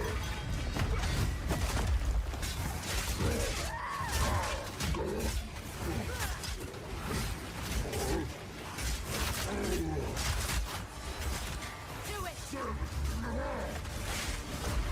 Get down here! Cut asunder!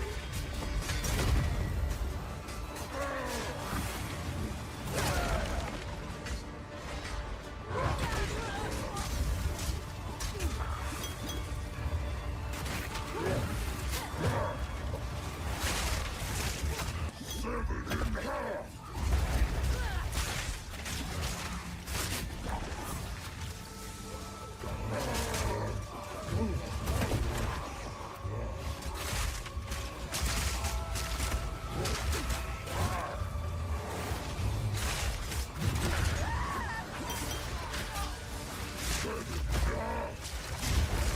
Back off! Speed rush!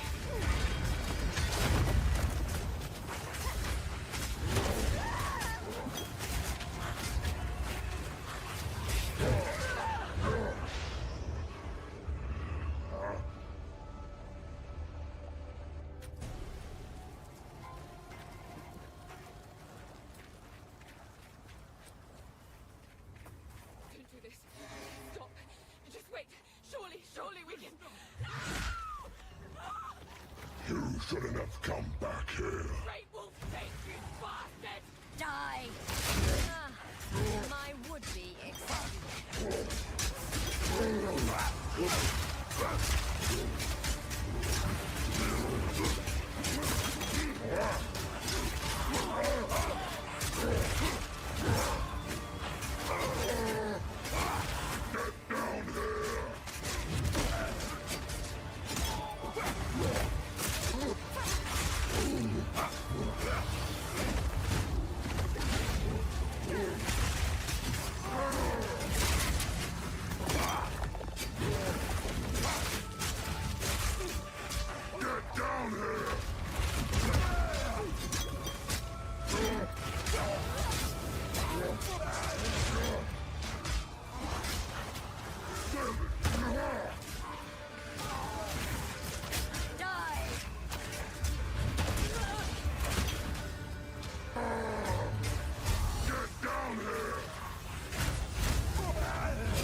Who is the true master of death?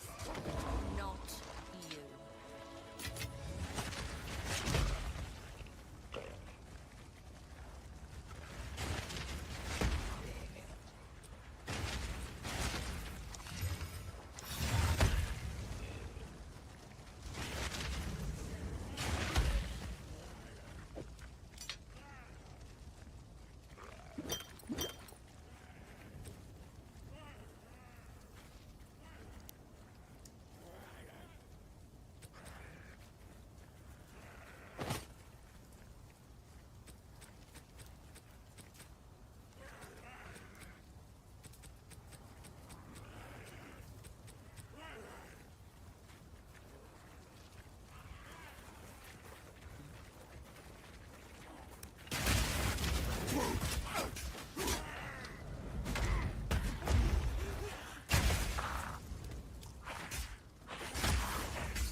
For what it is.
You're not a child, you're a man. So stop wearing so many layers to go outside and get the bearskin tactical.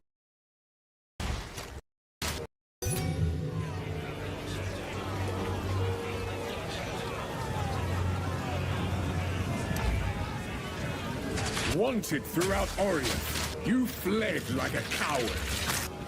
Every life has a price. And your crossbow has kept your coin purse full for far too long. No! Quickly!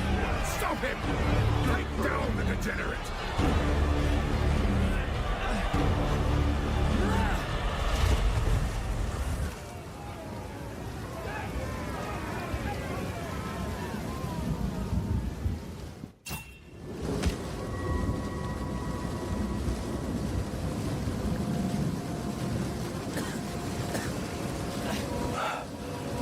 Believe that actually worked.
many years since I saw...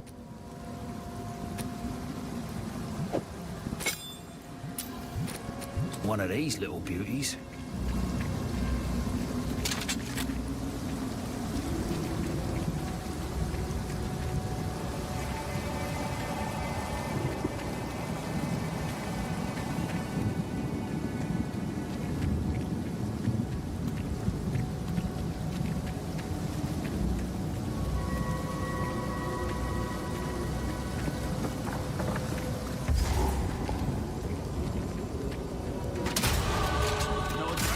Feels good.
Some big buggers before, but blimey.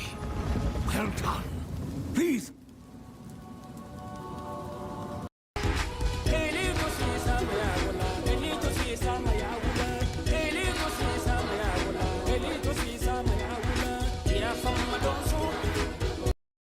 Come inside. Well, doubt these folk will have much gold. Renly's the name. You're skilled with the violence, if what you did out there in the riverbanks is any sign. Another refugee from the Count's justice, I take it. Well, have no fear. This place is something of a hideaway for many of us now, and we could sorely use your skills in these dark times. I'll smith for you what I can, if you're willing to bend your violence toward our defense. There's a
Until next time.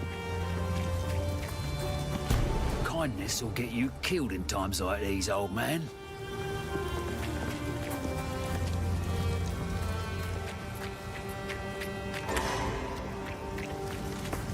Now, if you could channel your violence against this devourer, as Finn calls it, we'd be indebted to you. Welcome to the camp of the lost, stranger. We survive, but we do not live. I am Una. All this began the night the Count took his most loyal men into the old forest. After he returned, a madness grew in him. Something happened out there. Please, I beg of you, use your strength for all our sakes. Travel into the woods. There must be some clue. Find out what you can. I fear this land's sickness will only deepen unless something is done. Hello. A face like that almost makes me want to help for free. Almost.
feeling. I'm being hunted.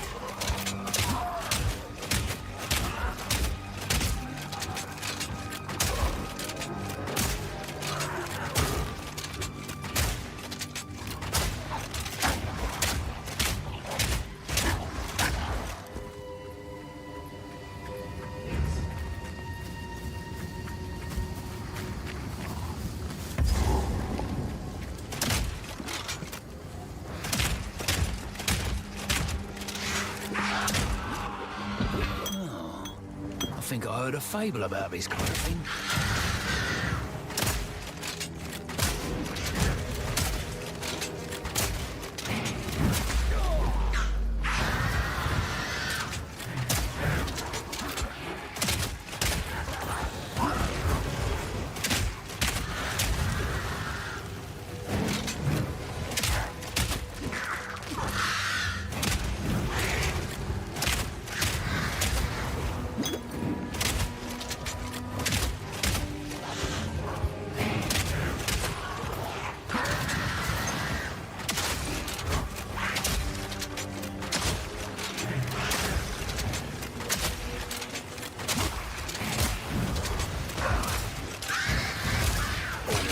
Work.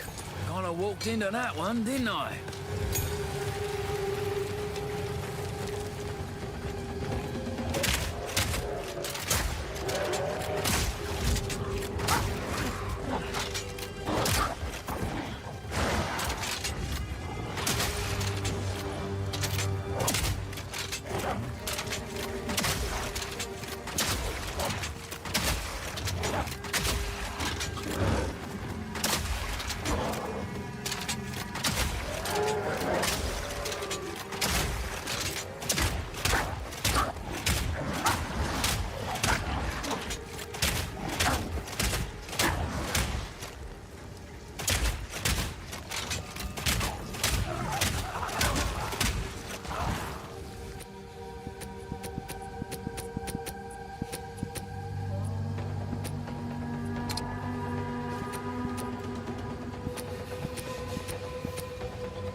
That's ominous.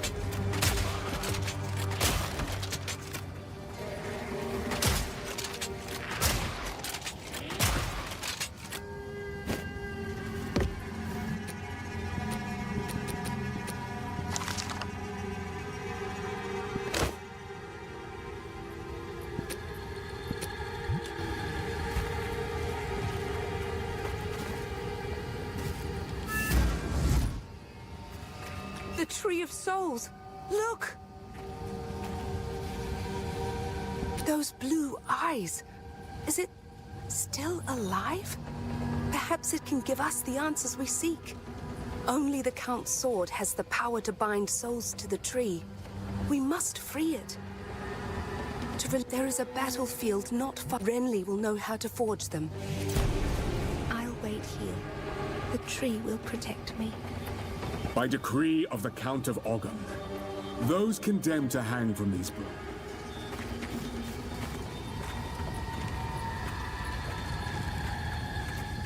Sorry. I was just elsewhere. There is a battlefield not far from here that runs red with rust, where the weapons and armor of countless Ezamites still remain. Renly will know how to forge them. Bring the... I'll wait here.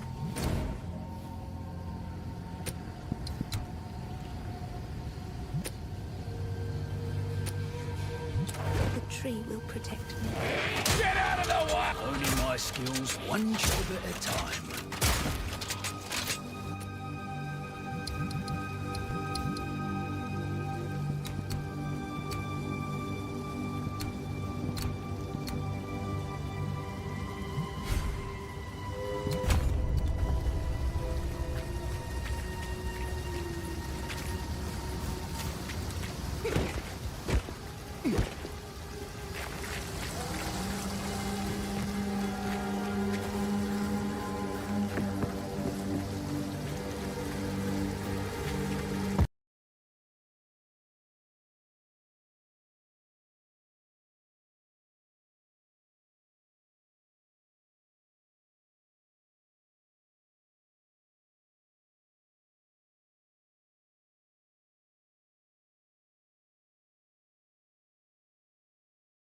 It's just...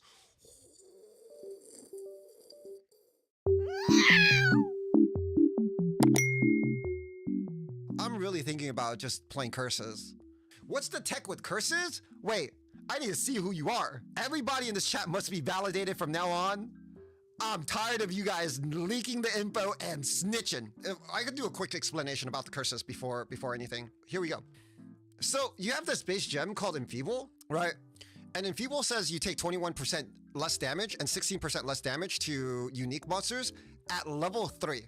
So I'm guessing this number goes like pretty high, 34 or something. Let's just say 30, right? 30% less damage with 50% curse effect times 1.25 for more is 56.2% less damage taken and maps. I think this number is very, very achievable considering we have a jewel that looks like this that says jewels in radius have 2% increased curse effect. This might even be a higher number, and we know this definitely goes large, right? And we figured out, like, looking at the pictures of the jewels, that in this area, a small jewel hits 6 nodes, a medium jewel hits 8 nodes, and a large one probably hits 10 plus. And this is a very wide open area compared to like an area like this, right? This area is probably like a 10-ish. And if you get an average of like 4 jewels, you're going to get up to like 50. And there's also curse nodes here on this side. So I think 50 is a very conservative number. And we also figured out there's also plus level to all skill gems on weapons such as Life Sprig. And we don't know if they roll on rare weapons. So optimally thinking, maybe we can get this number even to like the 65 range. And if that's true, 65% damage reduction is fucking crazy. And if you add this onto like Inferno Mage Hellhound, the damage reduction would just be like layers and layers of damage reduction. And on top of like being able to get like resistance and all the other layers of damage reduction like armor, which means your character would be really, really tanky. Plus, if you're scaling Curse Effect, you're also doing temp chains and all the monsters next to you will just not even pretty much move, right? And that combined with maybe like Sork, like something from Sork, like chill or something on all hits on a fire skill or something, you would just be able to like a fire skill and a lightning element, making them like giga slow and making you do like a lot of damage, right? Like either way, like there's a lot of ways to build around curses. And I feel like it's not really that much investment to get this going. And if your monsters are too slow and they don't do enough damage to kill you, that means you could just whittle down every single boss eventually, right? As long as you have some sort of sustain. That's what we're looking at for curses. I'm thinking if I'm playing curses, I'm either playing Infernalist or Sorceress. I feel like CC is very important. After watching more and more videos, like if there is nothing for Hinder, yeah, there's a cost multiplier for Hinder. So I don't know if this cost multiplier also affects reservations, because on the other thing, there's a reservation multiplier too. But getting all these slows and freezes and stuns, I feel like are going to be prioritized in most of my builds going forward. Dude, curses are so strong. They're so fucking strong. Your mom is now my girlfriend.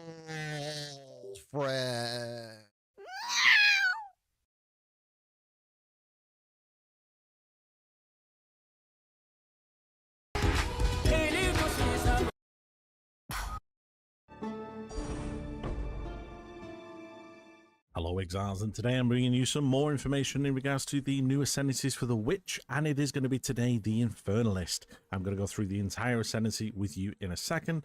Now before we get there, I just want to say I am going to be streaming live on Twitch the whole weekend, streaming Path of Exile 2, so the link is in the description below, so if you want to throw us a follow, then you can come and join me. I am also going to be streaming on YouTube, so if you want to throw us a subscribe, hit that bell and you'll get a notification as soon as I go live.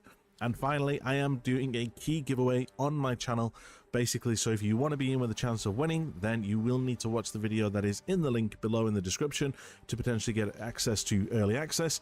I have 5 free keys. Thank you for someone who donated 4 keys, so good luck for everyone that enters, and I'll be doing the draw on that on Thursday. With that being said, let's jump into this. So firstly, the first node is Altered Flesh, and this gives 20% of cold damage is taken as fire damage, 20% of lightning damage is taken as fire damage, and 20% of physical damage is taken as chaos damage, which is pretty cool. So as long as you can stack your fire damage and your chaos resist, fire resist and chaos resists, and try and overcap them, then I feel that this is going to be very strong and a little bit tanky in terms of being able to revert damage into other elements. Next one is Bidat's Hand, which says reserve 25% of life, and it gives you +1 to maximum energy shield per 4 life, which is pretty cool if you want to do some form of mixed hybrid of life and energy shield. But obviously, as you can see, it will reserve 25% of your life.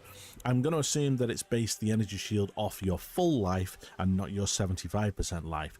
That's just me just doing the maths in my head.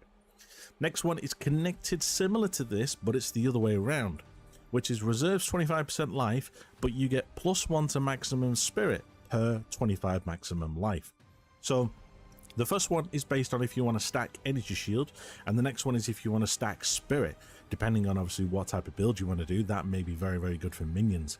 You get tons and tons of life. You can have an absolute metric ton load of your fire damage, and then you will need to watch the video that is in the link below in the description. Thank you for someone who donated 4 keys, so to this. So firstly, the first node is Altered Flesh, and this gives 20% of cold damage is taken as fire damage, 20% of lightning damage is taken as fire damage, and 20% of physical damage is taken as chaos damage, which is pretty cool. So as long as you can stack your fire damage and your chaos resist, fire resist and chaos resists, and try and overcap them, then I feel that this is going to be very strong and a little bit tanky in terms of being able to revert damage into other elements. Next one is Bidat's Hand, which says reserve 25% of life, and it gives you +1 to maximum energy shield per 4 life, which is pretty cool if you want to do some form of mixed hybrid of life and energy shield. But obviously, as you can see, it will reserve 25% of your life.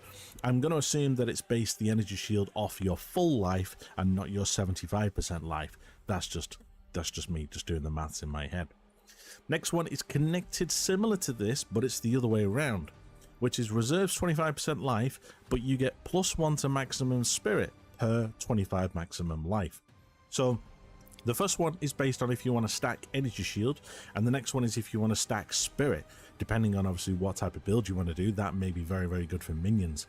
You get tons and tons of life. You can have an absolute metric ton load of spirit, which, as we know, spirit is now connected to minions, meaning you can have an entire spirit army and minion army around you based on how much life you have. Now, let's just do some quick maths here. So if you took this node and let's say you had 5,000 life, just obviously I'm just taking this figure as a general theory. If you then obviously divided that by 25, then that means that you would then get an additional 200 spirit, which is pretty amazing. 200 spirit, obviously that is probably what, another 5, 6, 7 minions, which is easily going to be a nice big minion army. Next one after that is the Summon Infernal big minion army. Next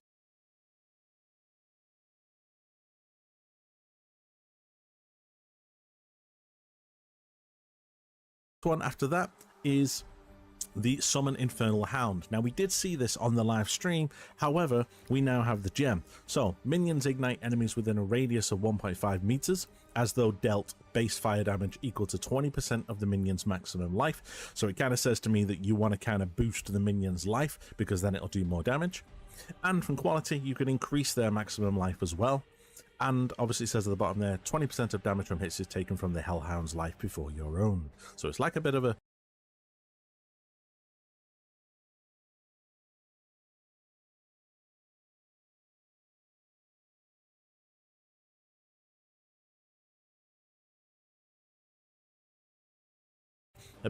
mini Mind Over Matter, but in a hound. Next one is Pyromatic Pact, which we've already seen on the live stream, which is when it then turns your maximum mana into maximum Infernal Flame, and obviously you gain Infernal Flame instead of spending mana for skill effects. You take life and energy shield as fire damage when it reaches maximum, and you lose all of the Infernal Flame on reaching maximum Infernal Flame, and obviously you then have to stack it up again. And 10% of Infernal Flame is lost per second if none was gained in the last 2 seconds. Next one is Seething Body. While high Infernal Flame, you and your allies in your presence gain 20% of damage as fire damage. This was also shown in the live stream, so you want to try and keep your Infernal Flame high. It's going to be a case of keeping a balance and keeping it as high as possible, but without it being filled. Next one is Mastered Darkness. Now this gives you maximum 10 to Demon Flame. Now Demon Flame is connected to the Demon Form, which I'm going to jump onto now. So give me a second. There we go, Demon Form. So with Demon Form, I'll read it here. Shapeshift into a demon, vastly boosting the power of your spells, and you gain Demon Flame every second you remain in Demon Form, causing your life to be lost at an ever-increasing rate, and you revert back to human form if you reach 1 life. Or use a skill that isn't a spell, or you reactivate this skill. Now it says that you gain 16% increased cast speed while in Demon Form. You get +4 to the level of all spell skills while in Demon Form. You will lose 1% of life per second per Demon Flame. So obviously if you are 10 being Demon Flame, that's going to be 10% of life per second. But obviously I'm going to assume that that Demon Flame will then infect the amount of damage here. 10% increased spell damage per Demon Flame. So if you have 10 to Demon Flame, that means you're going to do 100% increased spell damage, which is pretty big. Going back to the Demon Flame, hold on. That's that one. Next one after that is this one. So while not on low Infernal Flame, all damage from you and your allies contribute to ignite chance and magnitude. Sorry, that's the one that we saw in the live stream. That is the one. So basically, you are on low Infernal Flame if you have 35% of your maximum Infernal Flame or less. And we also have Grinning Immolation here, which says become ignited when you deal a critical hit, dealing 15% of your life and energy shield as fire damage per second, and you get a 30% more critical damage bonus. And obviously the small nodes as well are giving 3% increased life as well. And that is basically it in terms of the Infernalist. That is a good chunk of the Infernalist nodes. So we got 1, 2, 3, 4, 5, 6. No, wait, hold on. 1, 2, 3, 4, 5, 6, 7, and 8. So yeah, so we have all of the Infernalists there now. Now just to recap again, cold damage is fire, lightning damage is fire. So that just sounds pretty powerful if you're able to. That just sounds pretty powerful if you're able to overcap on your fire resist and your chaos resist. The gaining energy shield as life is good for a secondary defense. The gaining spirit will help for more minions. depending on obviously one, and there is obviously one for mana as well, so +1 to maximum mana per 6 life as well. I forgot to show you this one. So there's 3 Bidats. There's Bidat's Hand, Bidat's Will, and Bidat's Gaze. All 3 of them are linked. So one is mana, one is spirit, and one is energy shield. There's obviously the Infernal Hound. There's obviously the Pyromatic Infernal Flame. You do 20% gain 20% of damage as fire damage when you are on high Infernal Flame. Whilst that's also turned on, you also have a chance to ignite, and magnitude is increased once it's above 35% of your maximum. So obviously when you're on low, Infernal Flame. While not on low, so when you're above 35%, you will then have increased ignite chance and magnitude of the ignite. And then you can then get 10 to Demon Flame, which will then boost your demon form even more powerful, which is the demon form, which is there. Overall, quite a crazy ascendancy. Cannot wait for Friday. What's your thoughts on that ascendancy? Is that what you was expecting? Is it better? Is it worse? Has that made you change what ascendancy you're going to play? Let me know in the comments, guys. And until the next video, thank you for watching and stay sane.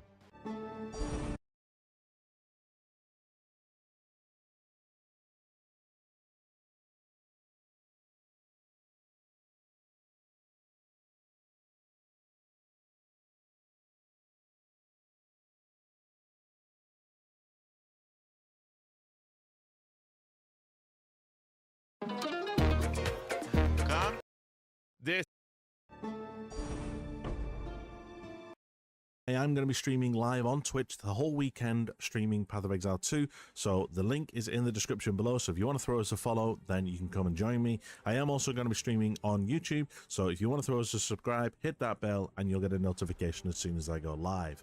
And finally, I am doing a key giveaway on my channel, basically, so if you want to be in with a chance of winning, then you will need to watch the video that is in the link below in the description to potentially get access to early access. I have 5 free keys. Thank you for someone who donated 4 keys, so good luck for everyone that enters, and I'll be doing the draw on that on Thursday. With that being said, let's jump into this. Now, we have already seen these nodes in the live stream, which is the Ancestral Spirits, trigger Ancestral Spirits when you summon a totem, encased in Jade, so you gain a stack of Jade every second. Corpses in your presence explode when you Warcry, dealing 25% of their life as physical damage. And the final one is ignore Warcry's cooldowns. Now, these are the ones that were on in the live stream.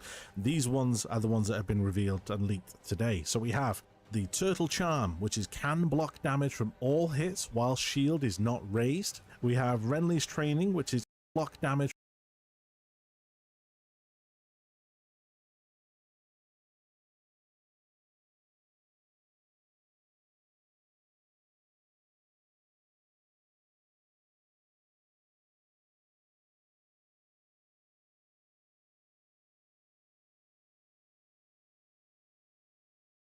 from all hits while shield is not raised. We have Renly's Training, which is gain 50% base chance to block from equipped shield instead of the shield's value. That is just ridiculous. We then have you can break enemy armor to below 0 imploding impacts. That's pretty powerful. And obviously we got the ignore Warcry cooldowns, and we also have break armor equal to 10% of hit damage dealt. And finally, we have 20% of damage from hits is taken from your nearest totem's life before you. Very good defensive point there. So to summarize and go back through these, let's just quickly go through these. So can block damage from all hits while your shield is not raised is completely just insane. That just yeah. I don't even know what to say to that. You can block all damage. Wow. Explodey is always a good little thing. Gain 50% chance to block from equipped shield instead of the shield's value, so it doesn't matter what shield you equip, you will always get 50% base chance to block. Again, that is ridiculous. If the base chance to block is 75, you're like, what, nearly 3/4 of the way there nearly? It's like, what the hell? You can break enemy armor to below 0. I don't know what that's going to achieve, but yeah, it must do something. You must be able to break it like even lower than 0 and just hit them so hard. Yeah, I don't know. I don't know how that's gonna affect them. Break armor equal to 10% of damage dealt. That's also very good. So you only need to technically you'd hit them what, 10 times maximum, and you've broke their armor. And then 20% of damage from hits is taken from your totem. So just make sure you always have a totem down, and as well as blocking, it's a very strong totem build. I feel that this is going to be running with totems, blocking. It's all going to be based around block and smashing the hell out of them. But yeah, this sounds like a very, very, very strong ascendancy. That is basically it, guys. What's your thoughts on this? Is this the type of ascendancy that you want to play? Is it stronger than you was expecting? Is it weaker than you was expecting? Put it in the comments. I look forward to reading them. And until the next video, guys, the only one that we're now missing, as far as I'm aware, let me just summarize on the top of my head. Yeah, we've got that. I think I've seen some of the Deadeye ones as well, which I'll have a look at the Deadeye ones, but I'll come back to them. Is the Acolyte of Chayula. We're still waiting on that. So when I get that, I will do a video on it. But for now, thank you for watching, and until the Hello Exiles, and today I'm bringing you some new and fresh information for the Witch and in relation to the Ascendancy, which would be the Blood Mage. The full Ascendancy has been revealed. Now before we get there, I just want to say I am going to be streaming live on Twitch the whole weekend, streaming Path of Exile 2, so the link is in the description below, so if you want to throw us a follow, then you can come and join me. I am also going to be streaming on YouTube, so if you want to throw us a subscribe, hit that bell and you'll get a notification as soon as I go live. And finally, I am doing a key giveaway on my channel, basically, so if you want to be in with a chance of winning, then you will need to watch the video that is in the link below in the description to potentially get access to early access. I have 5 free keys. Thank you for someone who donated 4 keys, so good luck for everyone that enters, and I'll be doing the draw on that on Thursday. With that being said, let's jump into this. Now, the entire Blood Mage Ascendancy has now appeared, so I'm going to run through them with you by node, and here we go. So the first one we saw on the live stream, which is skills gain a base life cost, and then it says on there that grants skill life remnants. Now, the actual skill of life remnants has now been revealed here. You have a 25% chance to spawn a remnant on killing an enemy, which can be influenced to 45% based on quality. Each remnant will give you 65 life, and you can also spawn a remnant on a critically hitting a target no more than once per second.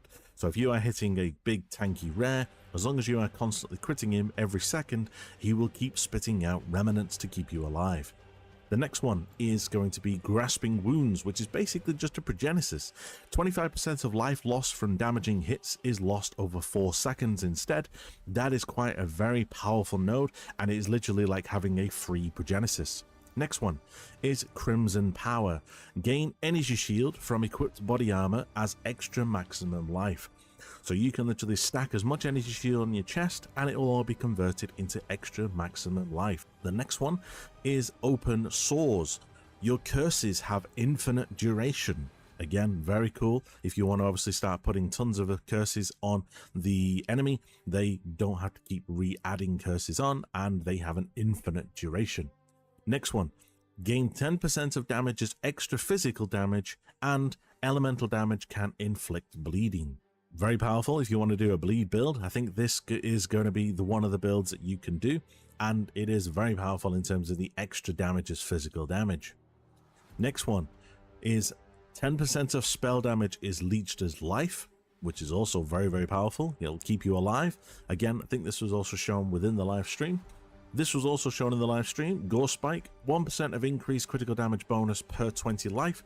So if you're able to stack your life up to, let's say, around about 7,000, then obviously 7,000 divided by 20 means that you're going to have 350% increased critical damage bonus, which is like your crit multi. Crit damage bonus is the replacement for crit multi. So the more life you have, the more crit multi you're going to have, technically.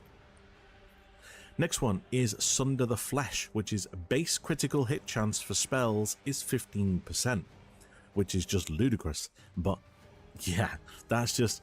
I don't even know what to say on that one. That's very, very powerful. And in terms of the entire ascendancy, that is pretty much it.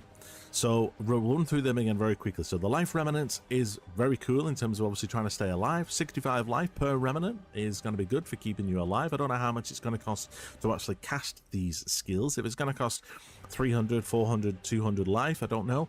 But at least you're getting 65 life back with every single remnant.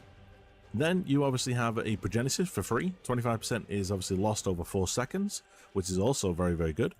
Then we have the gain energy shield, so we can stack as much life as possible. Now, we don't quite know the total energy shield that you can get on a base of body armor, but anything in regards to this you know, scaling your life as much as possible, and everything seems to be scale off your life, is going to be a massive bonus, because then if you then scale your life, where is it? This one, no, this one, increase life, obviously you get increased crit damage bonus, so obviously crit damage multi, which is obviously a massive bonus. Then obviously we have a bit of spell leech to stay alive. Then we got a bit more physical damage, and we can inflict bleeding, which basically that is a guaranteed bleed. Elemental damage can inflict bleeding. And then finally the curses have infinite duration. It's just a nice little bonus, again, in terms of maybe cursing your enemies. That is basically the entire ascendancy, guys. What's your thoughts on it? Does it look good? Does it look bad? Was it better than or worse than you expected? What are your thoughts? Throw them down in the comments, guys, if you are unsure, if you have any questions or anything like that. At CIBC, we know that.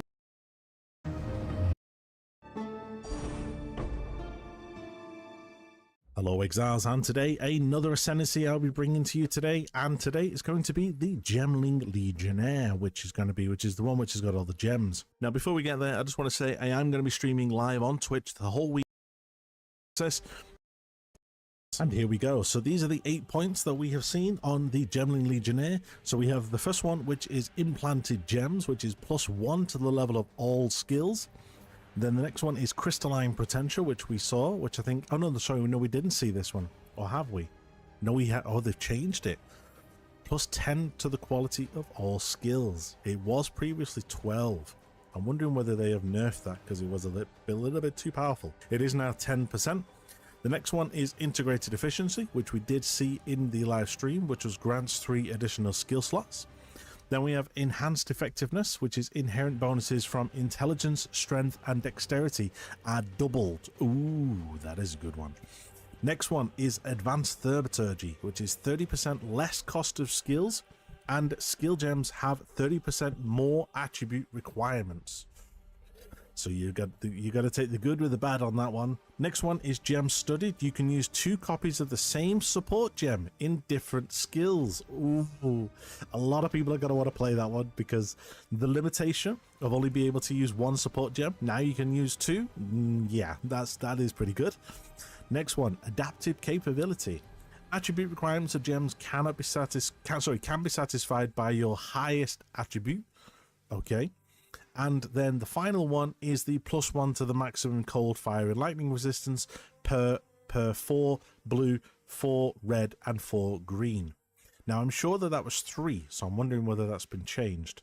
I'm sure that was 3 on the live stream. I will have to double check that.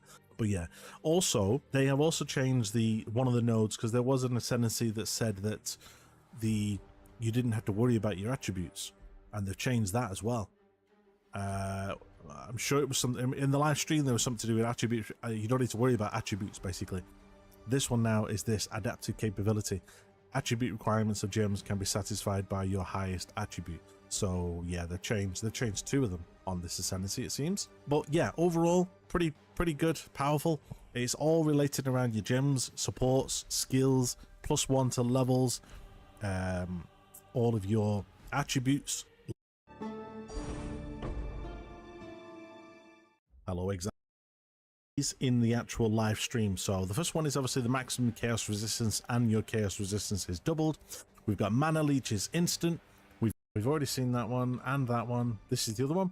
So 23% chance to gain 25% of damage with hits as extra chaos damage, 13% chance to gain 50% of damage with hits as extra chaos damage, and 7% chance to gain 100% of damage with hits as extra chaos damage. So yeah, I don't know if anyone notices as well, these are all prime numbers. They always try and keep the numbers to be prime numbers when they're doing stuff like this with chaos.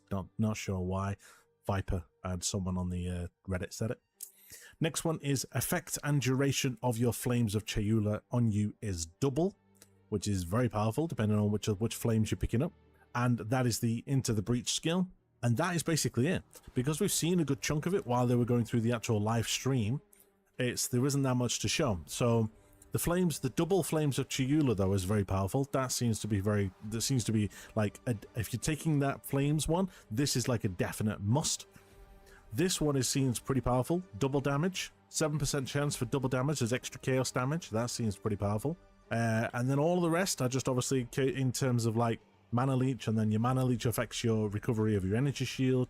So yeah, sounds like a very cool build, but I feel that it's one of them that you're going to have to mechanically, you're going to have to play around with it and find some way for it to kind of work synergistically with some skills or maybe some abilities. But yeah, what's your thoughts on this guide? What's this on this Ascendancy, guys?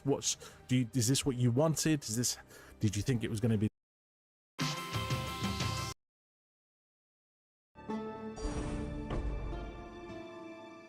Sorceress Stormweaver now? So the first thing is Elemental Storm. Now this was shown on the live stream. Trigger Elemental Storm on critical hit with spells, which obviously we already know, we've already seen that. Next one, Strike Twice, which is the shock duration, so you can apply 2 shocks at the same time, but obviously you have less duration. Next one is all damage from hits contribute to shock. Now these 3 are the ones that they showed off in the live stream, the rest they haven't. So the next one, Elemental Storm, has a 150% more cooldown recovery rate, so that's obviously good for triggering and proccing those Elemental Storms. The next one is Constant Gale, which is you have Arcane Surge, so that's a permanent Arcane Surge, which is very, very powerful. Next one is Force of Will. I'm going to zoom in here just so you can see it. We have 1% increased effective Arcane Surge on you per 15 maximum mana. So if you can stack your mana and do a mana building mana stacker, then you will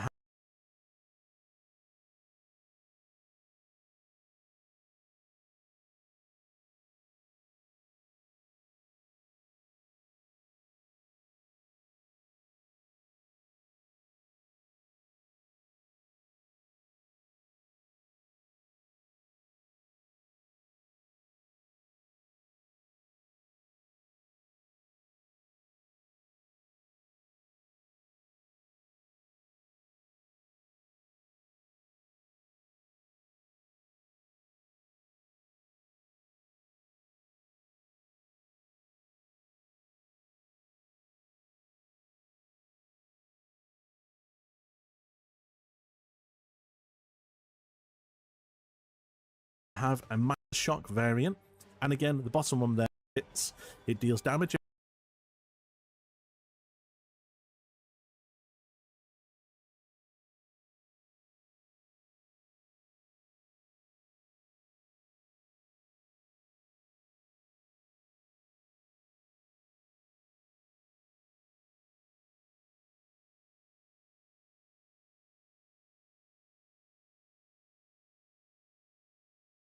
Every 0.25 seconds.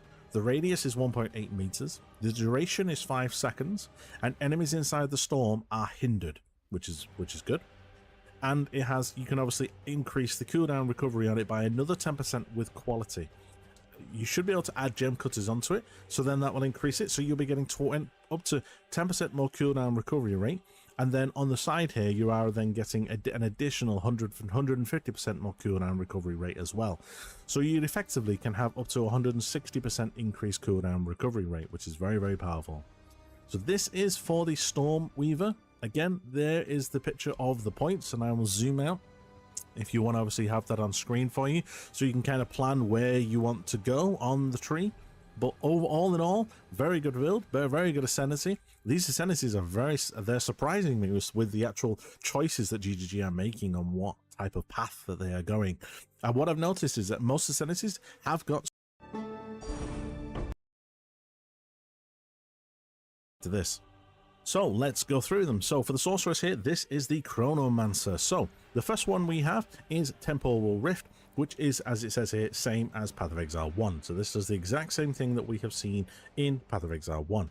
Now, the next one is Time Snap, which obviously resets all of your cooldowns. So that basically is one that will obviously, if you have any cooldowns on any of your skills, instantly reset.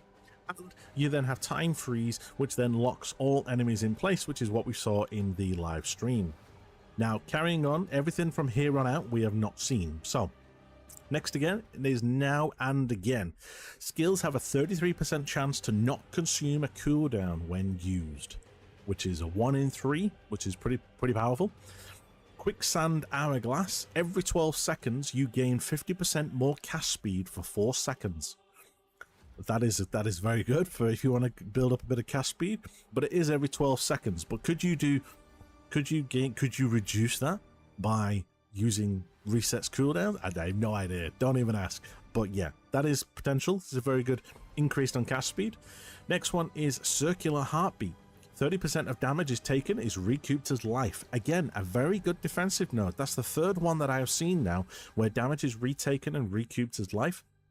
There was something similar on the Infernalist and something similar on the Blood Mage now, on basically getting life back either by taking it via a recoup or shifting it onto elements and physical damage and things like that. So that is a very good powerful node for survivability. Number 7 here is recoup effects instead occur over 4 seconds. Again, another very powerful defensive node there if you want to stay alive. It's very much like a Progenesis, so obviously, but it doesn't have a percentage of how much damage that is.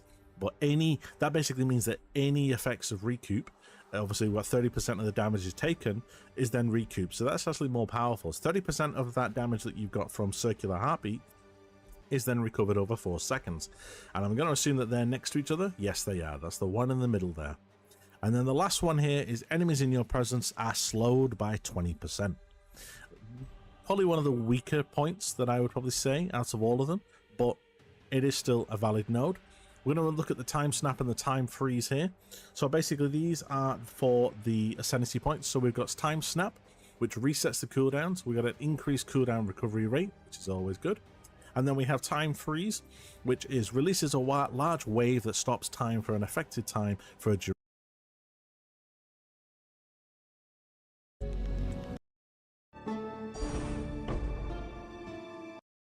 Now, so top to bottom, first of all, 1 grants 20 weapon skill points, set points.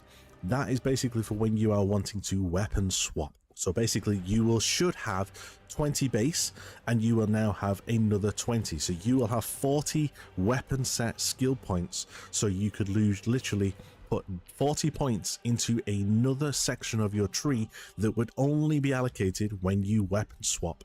That does sound pretty powerful. So if you wanted to completely change, maybe go into a full mastery of fire or cold or lightning, or maybe you wanted to go full grenadier and pick up entire grenade clusters and have 1 crossbow for grenades and 1 crossbow for projectiles, that does sound very powerful. The next one is 2, which is Culling Strike. Very simply, Culling Strike literally will eliminate enemies once they get to a particular amount of life. I believe it's 20% for normal enemies and 10% for rare enemies and 5% for unique enemies.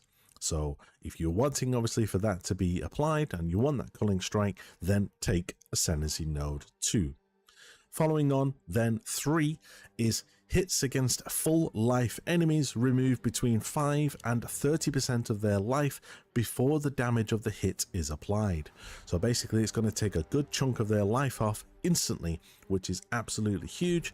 We did see something similar to that, but they said that that was going to be named something else. Well, they think that is the one that's called Jury and Executioner, Judge, Jury and Executioner, but obviously it's down here as Detonating Strike. That is basically what it's going to be classed as, but I think that is the keystone or the node that we saw during the live stream. Going on to 4. 4 basically says enemies have a maximum concentration equal to 40% of their maximum life. You will break their enemy concentration on hit equal to 100% of damage dealt, and enemies will regain 10% of concentration every second if they haven't lost concentration in the past 5 seconds. Following on from that, there is a node before that that says that you will deal 30% more damage to enemies based on their missing concentration. Now, this is fully based on doing consistent damage to a boss. And I feel that if you are not doing consistent damage over time, then this part of the Ascendancy is not going to be worth it, because basically you're giving the boss then concentration. So it is obviously going to help you, and obviously it's going to give you a little bit more damage, but obviously then it will disrupt their spells and anything that they are going to be casting against you. And it is obviously going to help you in terms of the damage output that you are going to be doing, but you are then giving them an extra mechanic of them regaining concentration. That is something that we're not too clear on and how that's going to work, on whether it's going to be a buff or whether it's it's going to slow down the damage. We just don't know how this mechanic is going to interact as of yet. Following backwards on this exact same path, on B will give you increased cooldown recovery rate. that is going to be massive for grenades, and that is a nice little small node to take for helping to recover your grenades.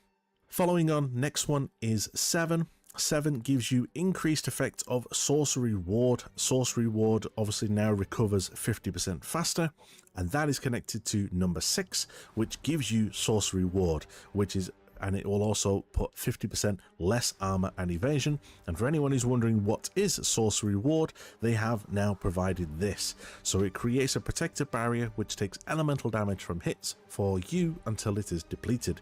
The barrier will be restored to its full value after a short delay if you stop taking elemental damage from hits or if it is depleted. Now the buff recharges, it says there, after 9 seconds. You cannot cast the spell directly. Elemental damage is taken from the buff before your life or your energy shield. The buff can take elemental damage up to 30% of your armor and evasion rating. So that says to me that you want to try and stack your armor and evasion to try and make this energy shield or this elemental shield or sorcery ward, however you want to name it, to be as big as possible.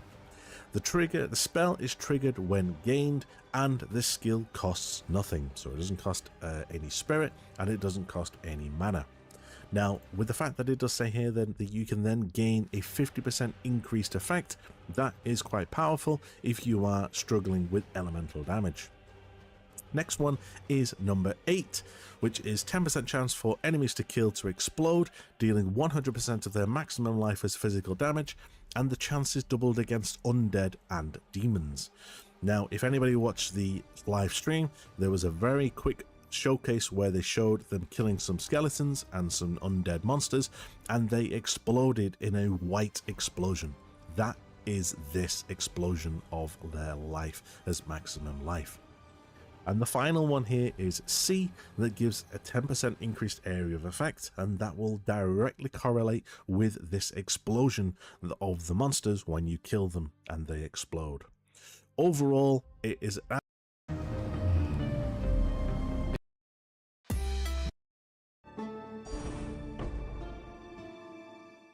Hello Exiles, and today I'm seen on the live stream. These are not included within the leaks, so obviously, as you know, the first one gives you meditate, which allows you to double your energy shield. We have I am the Blizzard or I am the Thunder, which obviously gains 10% as damage as extra cold damage on freezing enemies, creates chilled ground. And then we have the 10%. The bottom one is trigger an elemental expression on the melee critical hit. That is one that we have seen as well on any of the recent videos. However, there has been now some more leaks, and we're going to run through these with you now. So first thing is Scatter the Winds, obviously we've seen. The next one is Sunder My Enemies, which is critical hits ignore non-negative enemy monster elemental resistances. So basically, does that mean that you can then punch straight through their elemental resistances? That seems pretty powerful. Next one is Meta Skills, gain 35% more energy. So that is basically this build, or this Ascendancy, seems to revolve a lot around running skills with the energy meta skill gems. So with the fact that they're going to be gaining more energy, that is pretty cool. Next one is And Protect Me From Harm, which means evasion rating also grants physical damage reduction and 40% less evasion rating. With the fact that you could potentially scale your evasion rating and grant you physical damage reduction, that sounds pretty powerful, and you could just literally scale all the way into evasion rating and be massively evasive and have a good chunk of physical damage reduction, which is very, very powerful. But as it says there, you have 40% less evasion, so you are going to have to stack that evasion very high. The next one is Lead Me Through Grace, which is gain 1 spirit for every 6 energy shield on your body armor, and gain 1 spirit for every 15 evasion rating on your equipped body armor. So that's going to be a case of getting maybe a hybrid chest with maybe evasion and energy shield. However, it says on there you cannot gain spirit from equipment. So basically you need to get a very, very powerful chest that will then compensate for losing the spirit on any weapons. And that is all of the nodes, because we've already seen the first 5, or these 5 here. So there's 5, and then there's 6, 7, 8 and 9. So they are the ascendancies. What is your thoughts on that, guys? Is that powerful? Is that good? Is that type of ascendancy that you was looking at, or was you looking for something a little bit more powerful? Let me know in the comments, guys. What are your thoughts on this ascendancy? And until the next video, guys, thank you for watching and stay sane.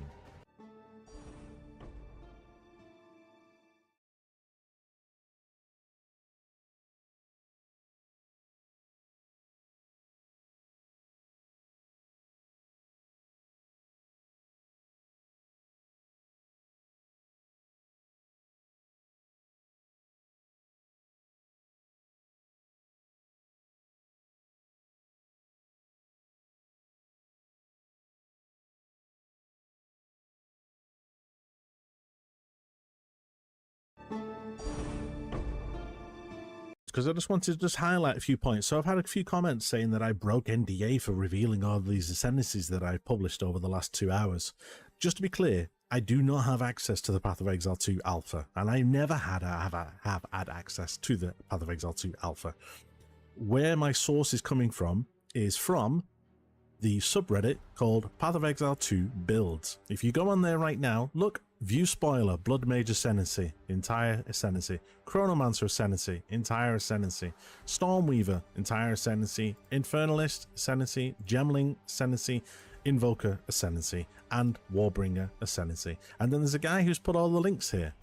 So it has not been done by myself. I have literally just actively got this information and put it into a nice little video for you, so it's nicely packaged all together for everybody. So I have not broke NDA in any way, shape or form, just to be clear. I see the entire Ascendancy have had access to the Path of Exile 2 Alpha.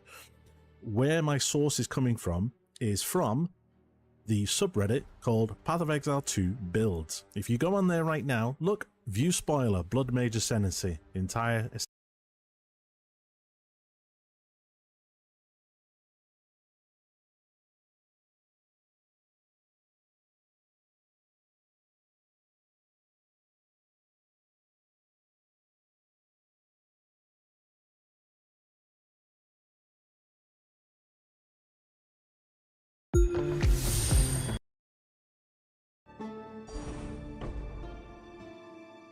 Hello Exiles, and today I am bringing you another Ascendancy, and this time it's going to be for the Warrior, and it's going to be the Turtle Charm, which is can block damage from all hits while shield is not raised. We have Renly's Training, which is gain 50% base chance to block from equipped shield instead of the shield's value.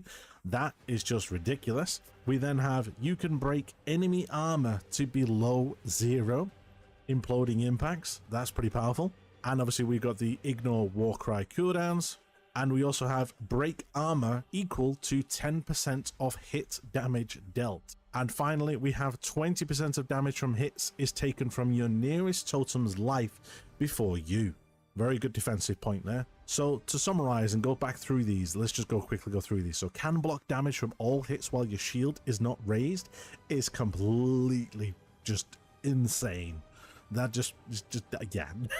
I don't even know what to say to that. You can block all damage. Wow. Explodey is always a good little thing. Gain 50% chance to block from equipped shield instead of the shield's value. So it doesn't matter what shield you equip, you will always get 50% base chance to block. Again, that is ridiculous. If the base chance to block is 75, you're like, what, nearly 3/4 of the way there nearly. It's like, what the hell? You can break enemy armor to below 0. I don't know what that's going to achieve, but yeah, it must do something. You must be able to break it like even lower than 0 and just hit them so hard. Yeah, I don't know. I don't know how that's going to affect them. Break armor equal to 10% of damage dealt. That's also very good.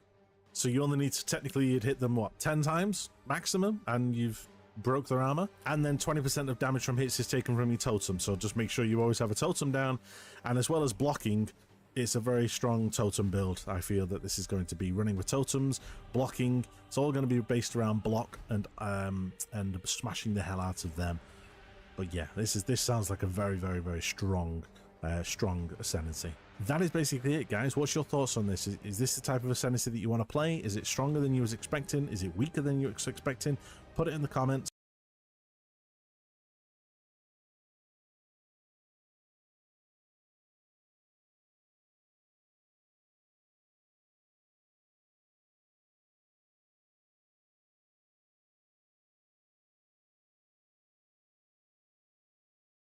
I look forward to reading them, and until the next video, guys, the only one that we're now missing, as far as I'm aware, let me just summarize on the top of my head. Yeah, we've got that. I think I've seen some of the Deadeye ones as well.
This is heavy.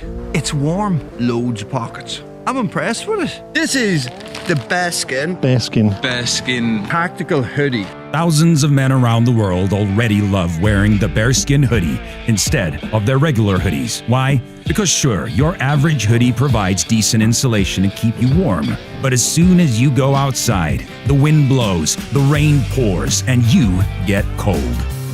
That's why we designed the new and improved Bearskin Hoodie 4.0 with improved winsulation technology on the waist, arms, and hood. Plus, now you can attach the new heavy storm rain jacket to the inside of the hoodie for an instant waterproof layer that blocks rain double time. Finally, a functional hoodie you can actually take outside. You're seeing this video because we want to offer you 60% off the Bearskin 4.0 with free delivery.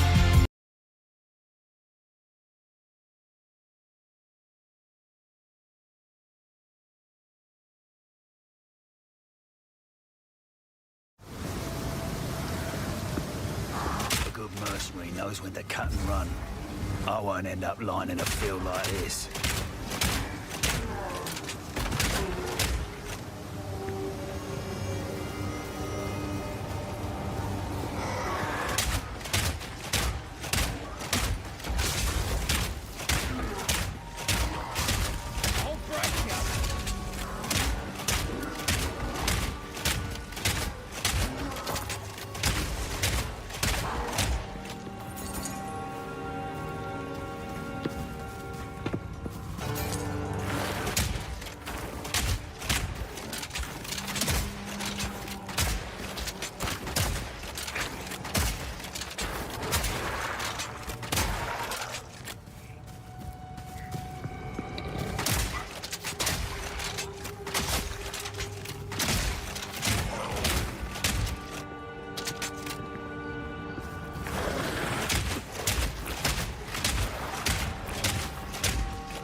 No room.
no room.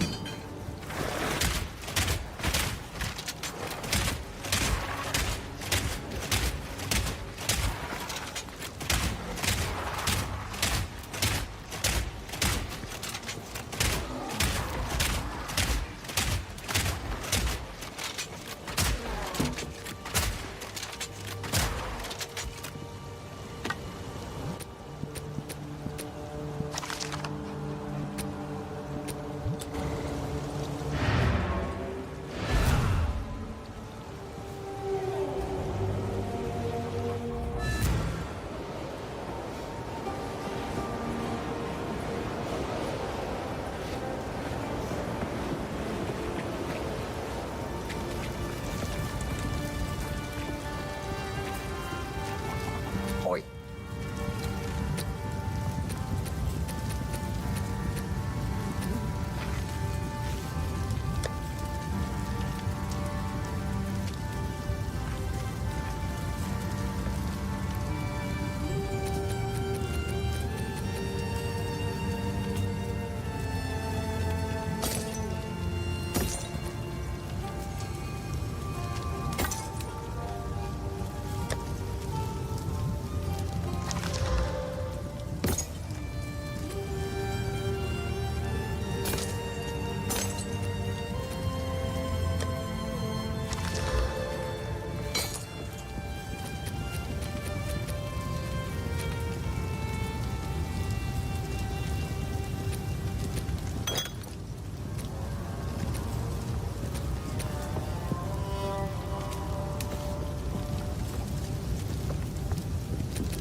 Till next time.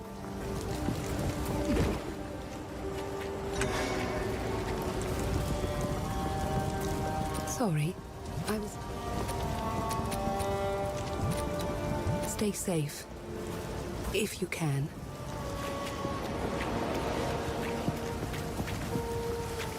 Welcome, if I don't got it.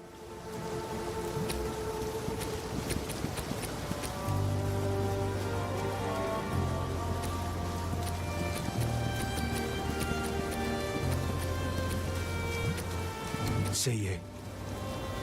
A swindler and a thief. I like them already.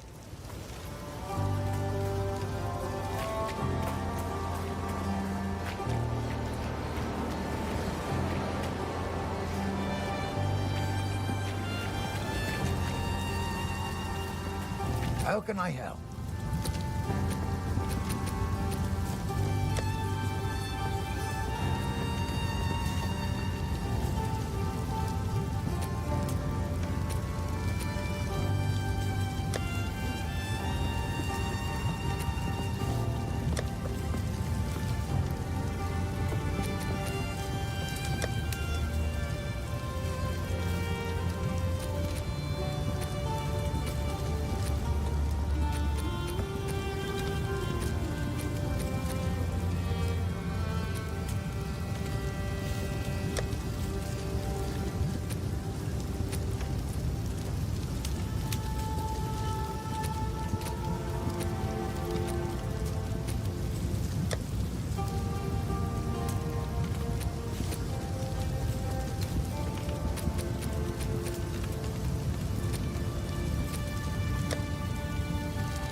Till next time.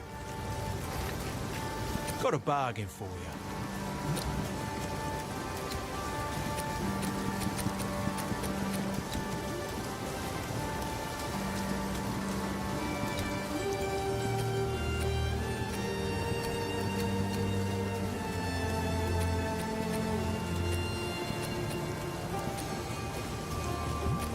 Bye.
Gotta stay quick on my feet.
Close and personal.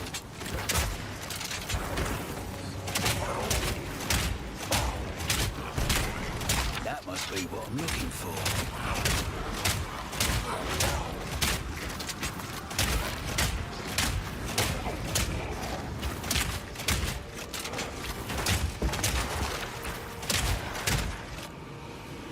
Gotta stay quick on my feet.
Gotta stay quick on my feet.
Should have expected a trap.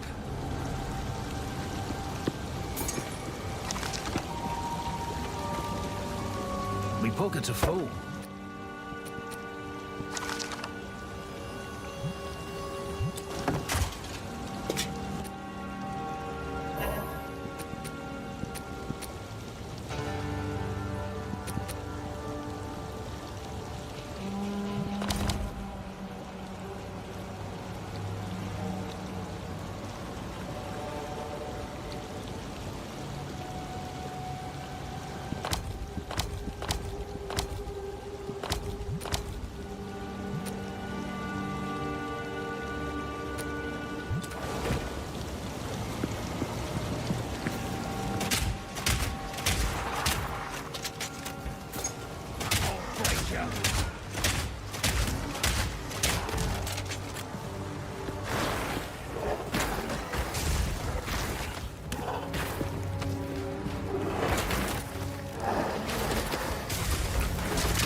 gotta stay quick on my feet.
This is heavy. It's warm. Loads of pockets. I'm impressed with it. This is the best skin. Best skin. Best skin. Tactical.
Nice shot.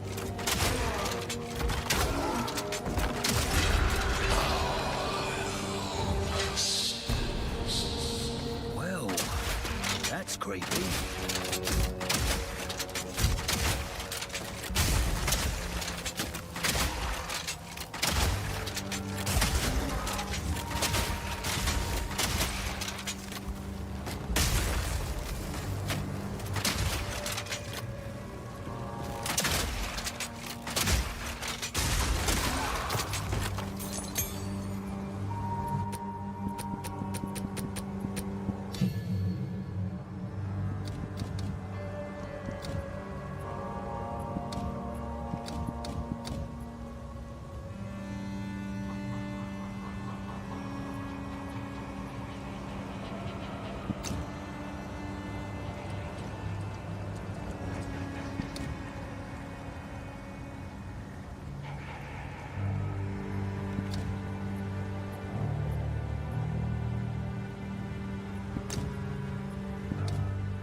Nice shot!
Azamites never give up a fight. I expected no less. Me pockets are full.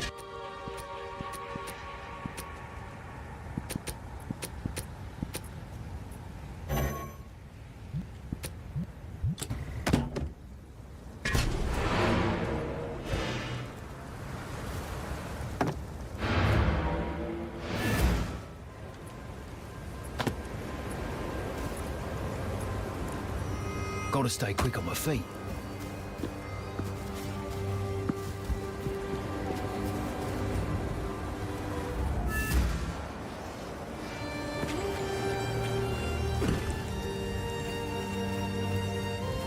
Curious spikes, but be cautious. I would ask what you need these for, but if you find a pint out Azamite runes, eh? bring it back. Well, whatever works. How's the clearing?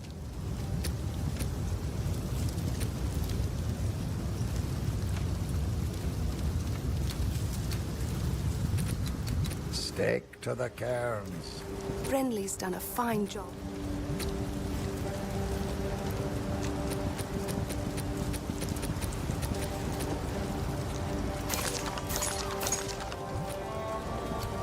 Stay safe, if you can.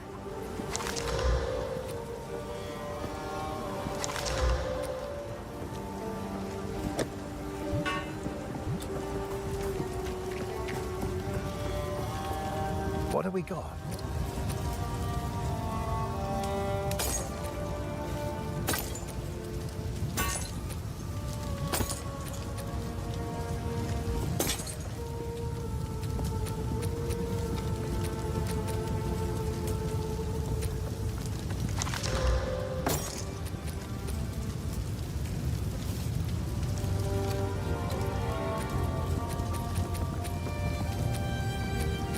Go well. Spirits and how,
Tree of Souls! Look! Stab the spikes into the runewood sights. Good. The others. Best be quick about this.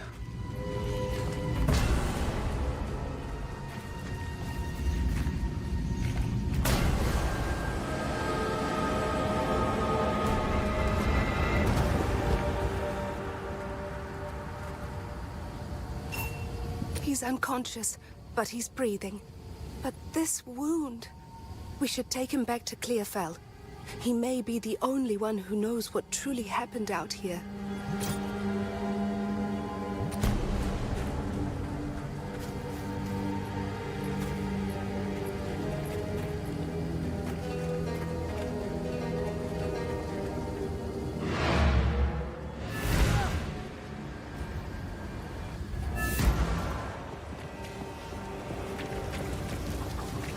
This wound, it should be fatal, but somehow he clings to life.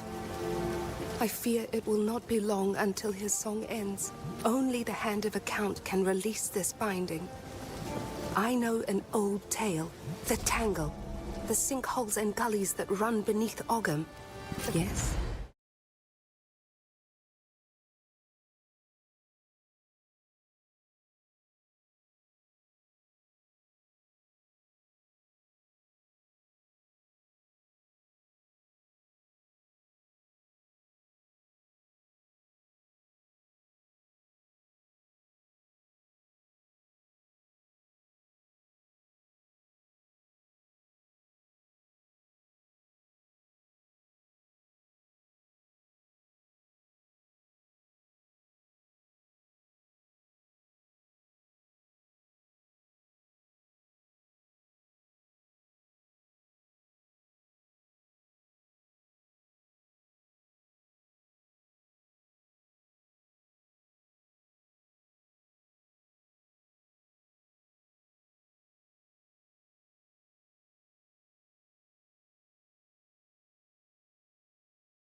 In Path of Exile 2, there will be many new mechanics that caught my attention.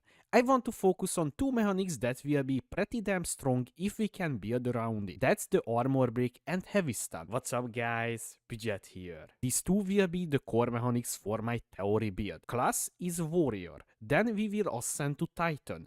We will try to use the heavy stun as the extra damage source, because on the tree we already know there are a few nodes that increasing the damage when you hitting a heavy stunned enemy.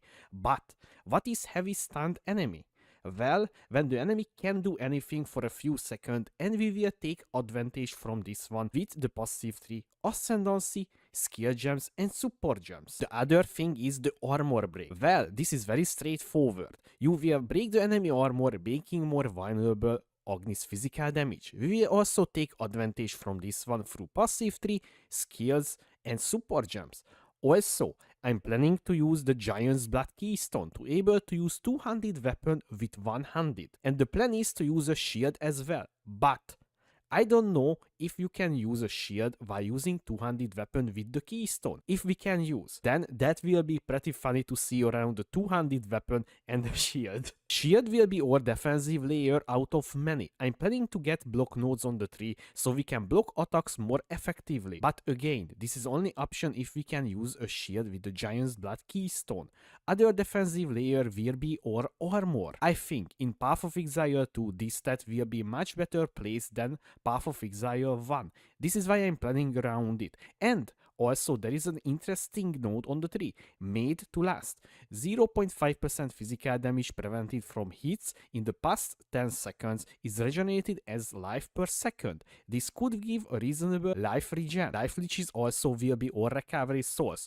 Although, keep in mind, we don't know how the leech is working in Path of Exile 2, but if it's similar to PoE 1, then we can use it pretty freely. Also, there is an overleech node on the tree as well, so we can have a pretty decent recovery. And because I'm planning to take the Titan Ascendancy, we will have access to 20% more life Ascendancy node. This could bring us to pretty decent tonkiness, but Also, I don't know how much will be considered high life build. Also, an endgame option will be getting armor and energy shield to the build, so we have additional defensive layer. But this is super theory, because we don't know yet the basis, how much will be the armor and energy shield on these ones. So this is just an idea, I don't think about it too much. This is the base idea for the build, on the damage and tankiness side. Now let's talk about the possible skill combos and support combos that we could use. Base idea for this build to deal damage for clear and just rares and so on, I'm planning to use Thunder. Yes, Thunder, it has a very high attack damage increase by itself, so this is why I think this could be a pretty strong skill to clear. And also there is an interesting mechanic as well. It will consume the fully broken armor on the target to granulate a critical strike, also has an increased critical damage bonus as well. This will be a clear skill, so I want to be a little bit faster, right? So I'm not trying to slow down my character, because sadly Titan doesn't have that much percentage movement speed increase access on the tree if we comparing to Ranger that literally getting like almost 30% movement speed from the tree. Faster attacks, for example. So faster attacks easy, but it got changed in Path of Exile 2. Grants us more attack speed now.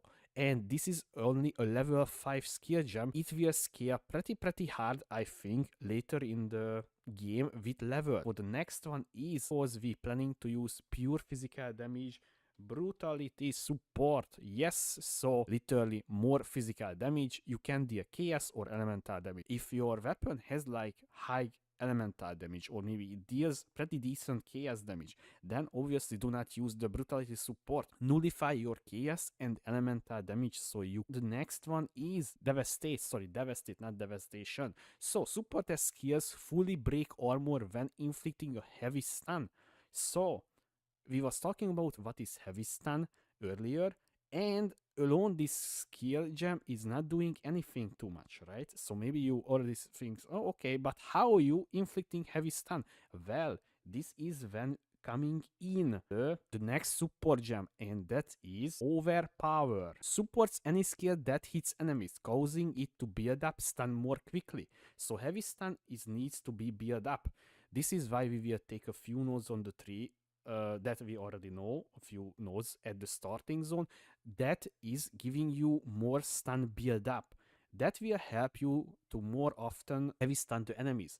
Although, again guys, we don't know, for example, how much exactly the cooldown on this one, because I can tell you, you literally can't, stun like the enemy till you just killing the boss, right? Close combat support. Close combat support is also very familiar if you played Path of Exile 1. So this gives you more attack damage, and if you stand near the enemies. And this is obviously lowering down the far away you stand the enemies. Plan is literally sitting in front of the boss and just slamming with my big bonks.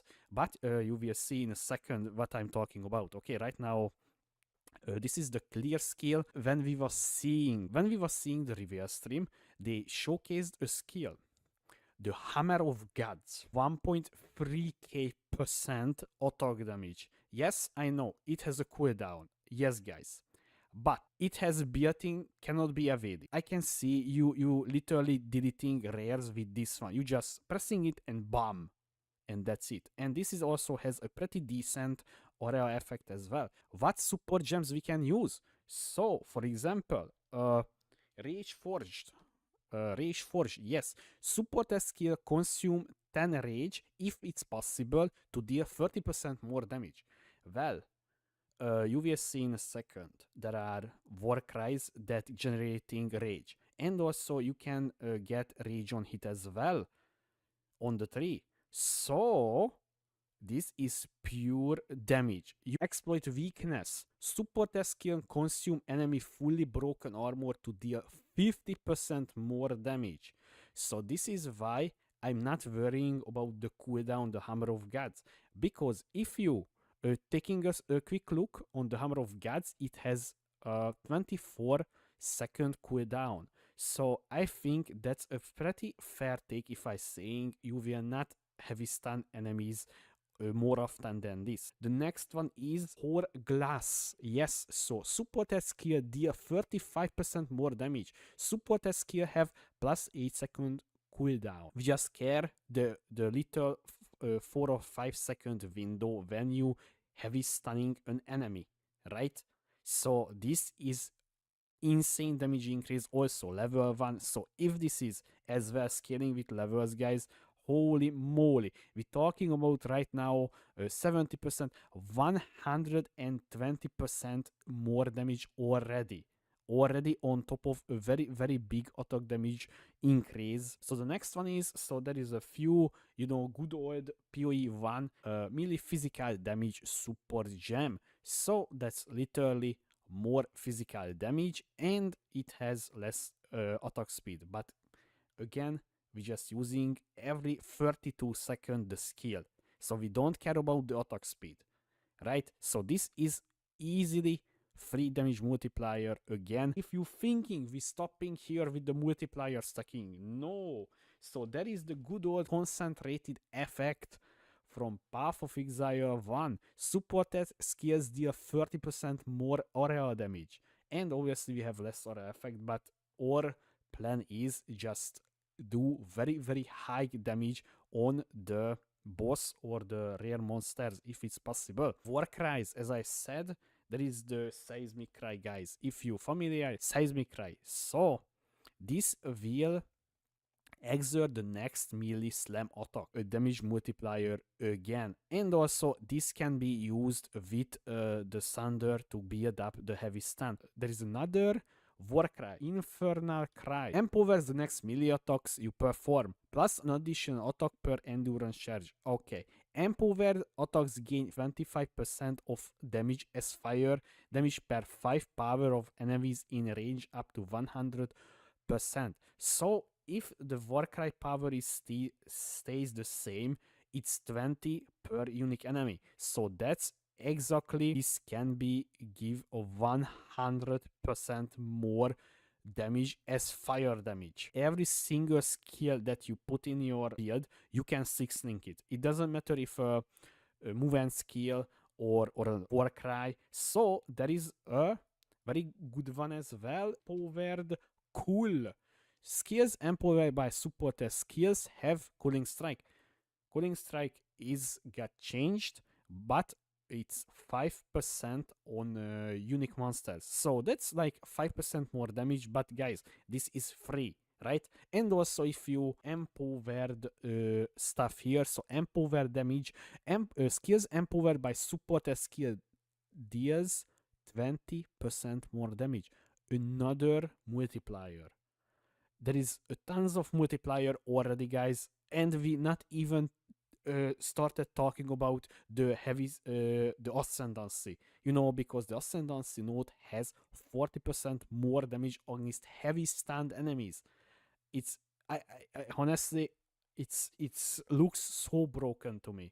I'm not trying to, you know, make justified what I'm saying, but just if you're thinking a little bit, multiplier, so we have already like 8 multipliers, and we not even talked about the skill tree multipliers maybe on the weapon itself, because we don't know that one as well. Enraged Warcry, supported Warcries consume up 10 rage to causing attacks exerted by them deal 30% more damage. More damage. So every single choice that we made so far, more damage. So we already like 2, 4, 5, 9 support that literally just increasing our Hammer of Gods one-shot potential. Raging Cry. So support a skill grant 4 rage per 5 power of enemies in range. Again, 16 rage per cry. That's pretty good. And also don't forget, in PoE 1, the rage got reworked, so this is grant us more attack damage. So the rage itself more attack damage as well. Okay, so let's talk about a few words about the auras, guys, as well. So there is a very good one, the scavenged planting. So that is scavenged planting duration is 8 seconds. 3% more armor per scavenged planting, maximum 10 scavenge planting, and odd thorns per scavenge planting. But okay, guys, this is I don't even know what they planning with the thorns. Okay, so this is useless, I think, right now. So 3% more armor. So basically you were getting 30% more armor, because when you fully breaking an enemy armor, you grant a stack of this one. Blob's Hemi support. So that is also in Path of Exile 1. And Socrates' curse skill also applies in an aura around you. You know me. So there is only two options then. One option, Enfeeble. Very, very easy choice. Very huge damage reduction alone from this one. So running around with 60% less damage from enemies is pretty huge. We're talking about unique enemies. The normal, rare, and magic monsters will just deal 20% less damage. Pretty good, guys, if you ask me. So yeah, Tonki. Yeah, and the other one is the temporal chain. Why? So temporal chain is lowering their action speed. Right now, sadly, we don't know about the thing, but I can see this is the same as Path of Exile 1, so that's also a pretty decent one. If we can find a way to put you know, both curse in the beard, so somehow increasing or curse limit. I don't know if it's anathema in the game. Okay, the other one is, so this is a little bit you know, temporal thing. So lingering illusion. So the base duration is 0.6 seconds. Illusion have 20% of your maximum life. So that creates a short-lived illusion copy yourself whenever you dodge roll. The copy can destruct enemies, and copies that are destroyed by an enemy will go to a power charge. So we don't care about the power charges. We care about these little illusions that we're leaving us behind. So maybe they will, so, you know, the map boss or the big endgame boss will focus on this very short-lived the illusion, and it's basically nullifying their attacks. A little bit confusing, this one, I know. Vitality is now a super gem. Regenerate 1.5% per second via super test skill is active. So we can link this one to the Blobsami, for example. So we regenerate little life. On level 1, it's 1.5. That's you know, pretty decent. Herbalism. So herbalism support 40% increase recovery from lifeless while a super skill is active. So this will be active every time because we're using as an aura. So yeah, it's also a cost multiplier, so we need to find, you know, a way to put in the beard with that much cost multiplier. But we will see if we have like spirit reservation reduction or something like that. Cannibalism support gem, 4% of life recovered on kill via support skill active. This is very straightforward. 4% life on kill is pretty decent, guys. So yeah, life on kill, we can agree on that. Pretty you know, comfortable to run around with. Like, you killing like even 5 monster, you getting back 20% of your life with just one button press. So that's pretty decent. Yeah, guys, this is my base idea for the build. Obviously, guys, again, maybe this is not working as I thinking, so I just want to share with you my ideas. Okay, so I don't want to somebody come at me on the second day and, oh my god, man, I followed your idea and it was suck. So obviously I sadly didn't have the opportunity to play any version of the game right now. I will play first time with the early access. I hope you enjoyed this little theory craft about Hammer of Gods Titan. Yeah, Hammer of Gods Titan build, starter build theory craft. If you have any suggestion how we can make the build more, I was seeing the reveal stream, they showcased a skill, the Hammer of Gods, 1.3k% attack damage. Yes, I know, it has a cooldown. Yes, guys. but it has built-in, cannot be evaded. I can see you literally deleting rares with this one. You just pressing it and bam, and that's it. And this is also has a pretty decent aura effect as well. What support gems we can use? So, for example, Rage Forged. Rage Forge, yes. Support a skill consume 10 rage if it's possible to deal 30% more damage. Well, you will see in a second. There are war cries that generating rage. And also you can get rage on hit as well on the tree. So this is pure damage. You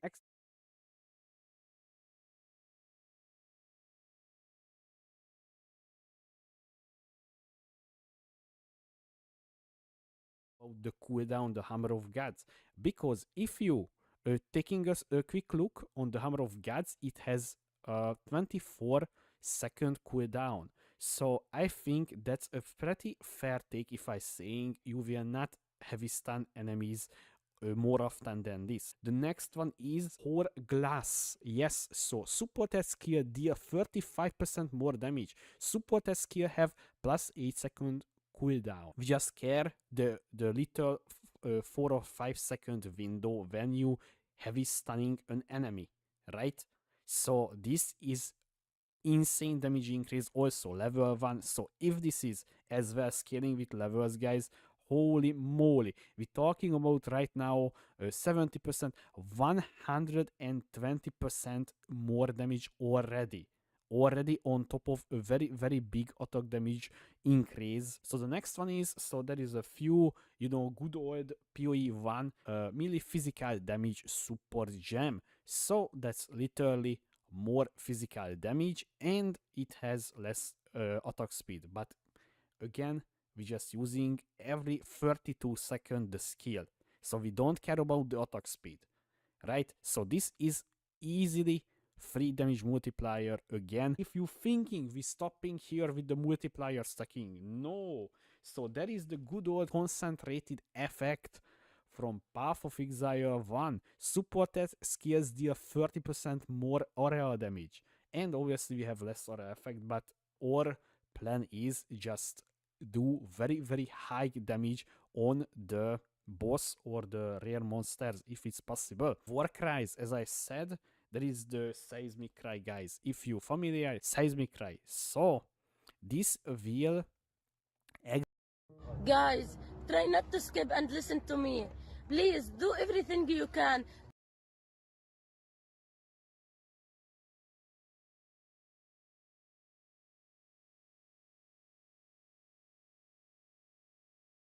exert the next melee slam attack, a damage multiplier again. And also this can be used with the thunder to build up the heavy stun. There is another war cry, infernal cry, empowers the next melee attacks you perform, plus an additional attack per endurance charge. Okay, empowered attacks gain 25% of damage as fire damage per 5 power of enemies in range up to 100%. So if the Warcry power is stays the same, it's 20 per unique enemy. So that's exactly, this can be give a 100% more damage as fire damage. Every single skill that you put in your build, you can 6-link it. It doesn't matter if a move and skill or a Warcry. So there is a very good one as well, powered cool.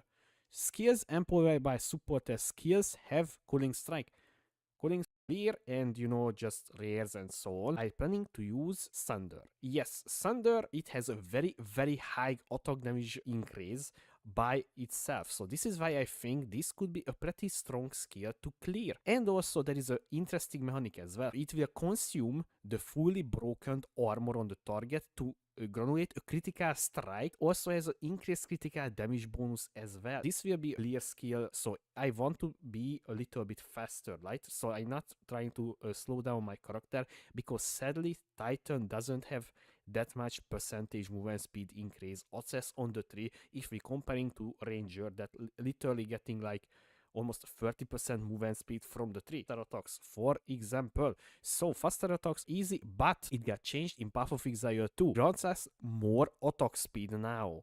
And this is only a level 5 skill gem. It will scale pretty hard, I think, later in the game with level. For the next one is, because we planning to use pure physical damage, brutality support. Yes, so literally more physical damage. You can deal chaos or elemental damage. If your weapon has like high elemental damage, or maybe it deals pretty decent chaos damage, then obviously do not use the brutality support. Nullify your chaos and elemental damage. So the next one is devastate, not devastation. So support has skills fully break armor when inflicting a heavy stun.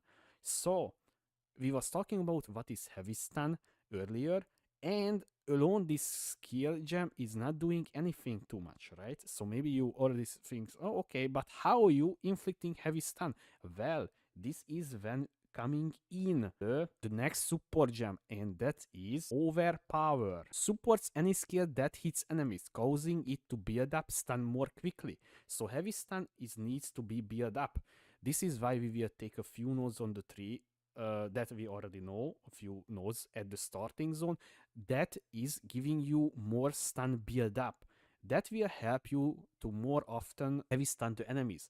Although, again guys, we don't know, for example, how much exactly the cooldown on this one, because I can tell you, you literally can't, stun like the enemy till you just killing the boss, right? Close combat support. Close combat support is also very familiar if you played Path of Exile 1. So this gives you more attack damage, and if you stand near the enemies. And this is obviously lowering down the far away you stand the enemies. Plan is literally sitting in front of the boss and just slamming with my big bonks. But you will see in a second what I'm talking about. Okay, right now this is the clear skill. When we was seeing the reveal stream, they showcased a skill, the Hammer of Gods, 1.3k% attack damage. Yes, I know it has a cooldown. Yes, guys, but it has built-in, cannot be evaded. I can see you literally deleting rares with this one. You just pressing it and bam, and that's it. And this is also has a pretty decent aura effect as well. What support gems we can use? So, for example, Rage Forged, yes. Support a skill consume 10 rage if it's possible to deal 30% more damage. Well, you will see in a second. There are war cries that generating rage, and also you can get rage on hit as well on the tree. So this is pure damage. You exploit weakness. Support a skill consume enemy fully broken armor to deal 50% more damage. So this is why I'm not worrying about the cooldown, the Hammer of Gods, because if you taking us a quick look on the Hammer of Gods, it has a 24-second cooldown. So I think that's a pretty fair take if I saying you will not heavy stun enemies more often than this. The next one is Hourglass. Yes, so support skill deal 35% more damage. Support skill have plus 8-second cooldown. We just care the little 4 or 5 second window when you heavy stunning an enemy, right?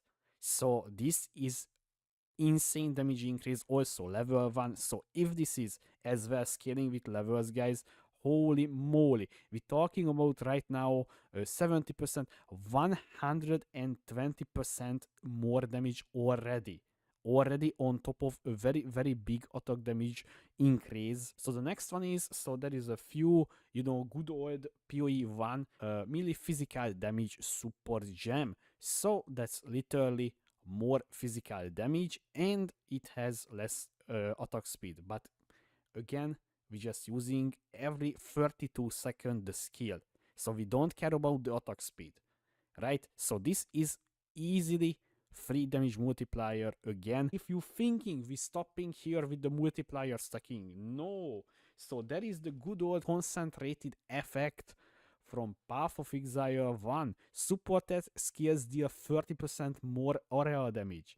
And obviously we have less area effect, but our plan is just do very, very high damage on the boss or the rare monsters if it's possible. War cries, as I said, there is the seismic cry, guys. If you familiar, seismic cry. So this will exert the next melee slam attack, a damage multiplier again. And also this can be used with the thunder to build up the heavy stand. There is another war cry, infernal cry, empowers the next melee attacks you perform, plus an additional attack per endurance charge. Okay, empowered attacks gain 25% of damage as fire damage per 5 power of enemies in range up to 100%. So if the Warcry power is stays the same, it's 20 per unique enemy. So that's exactly, this can be give a 100% more damage as fire damage. Every single skill that you put in your build, you can 6-link it. It doesn't matter if a move and skill or a Warcry. So there is a very good one as well, powered cool. Skills empowered by supported skills have Cooling Strike. Cooling Strike got changed, but it's 5% on unique monsters. So that's like 5% more damage, but guys, this is free, right? And also if you empowered stuff here, so empowered damage, skills empowered by supported skill deals 20% more damage. Another multiplier.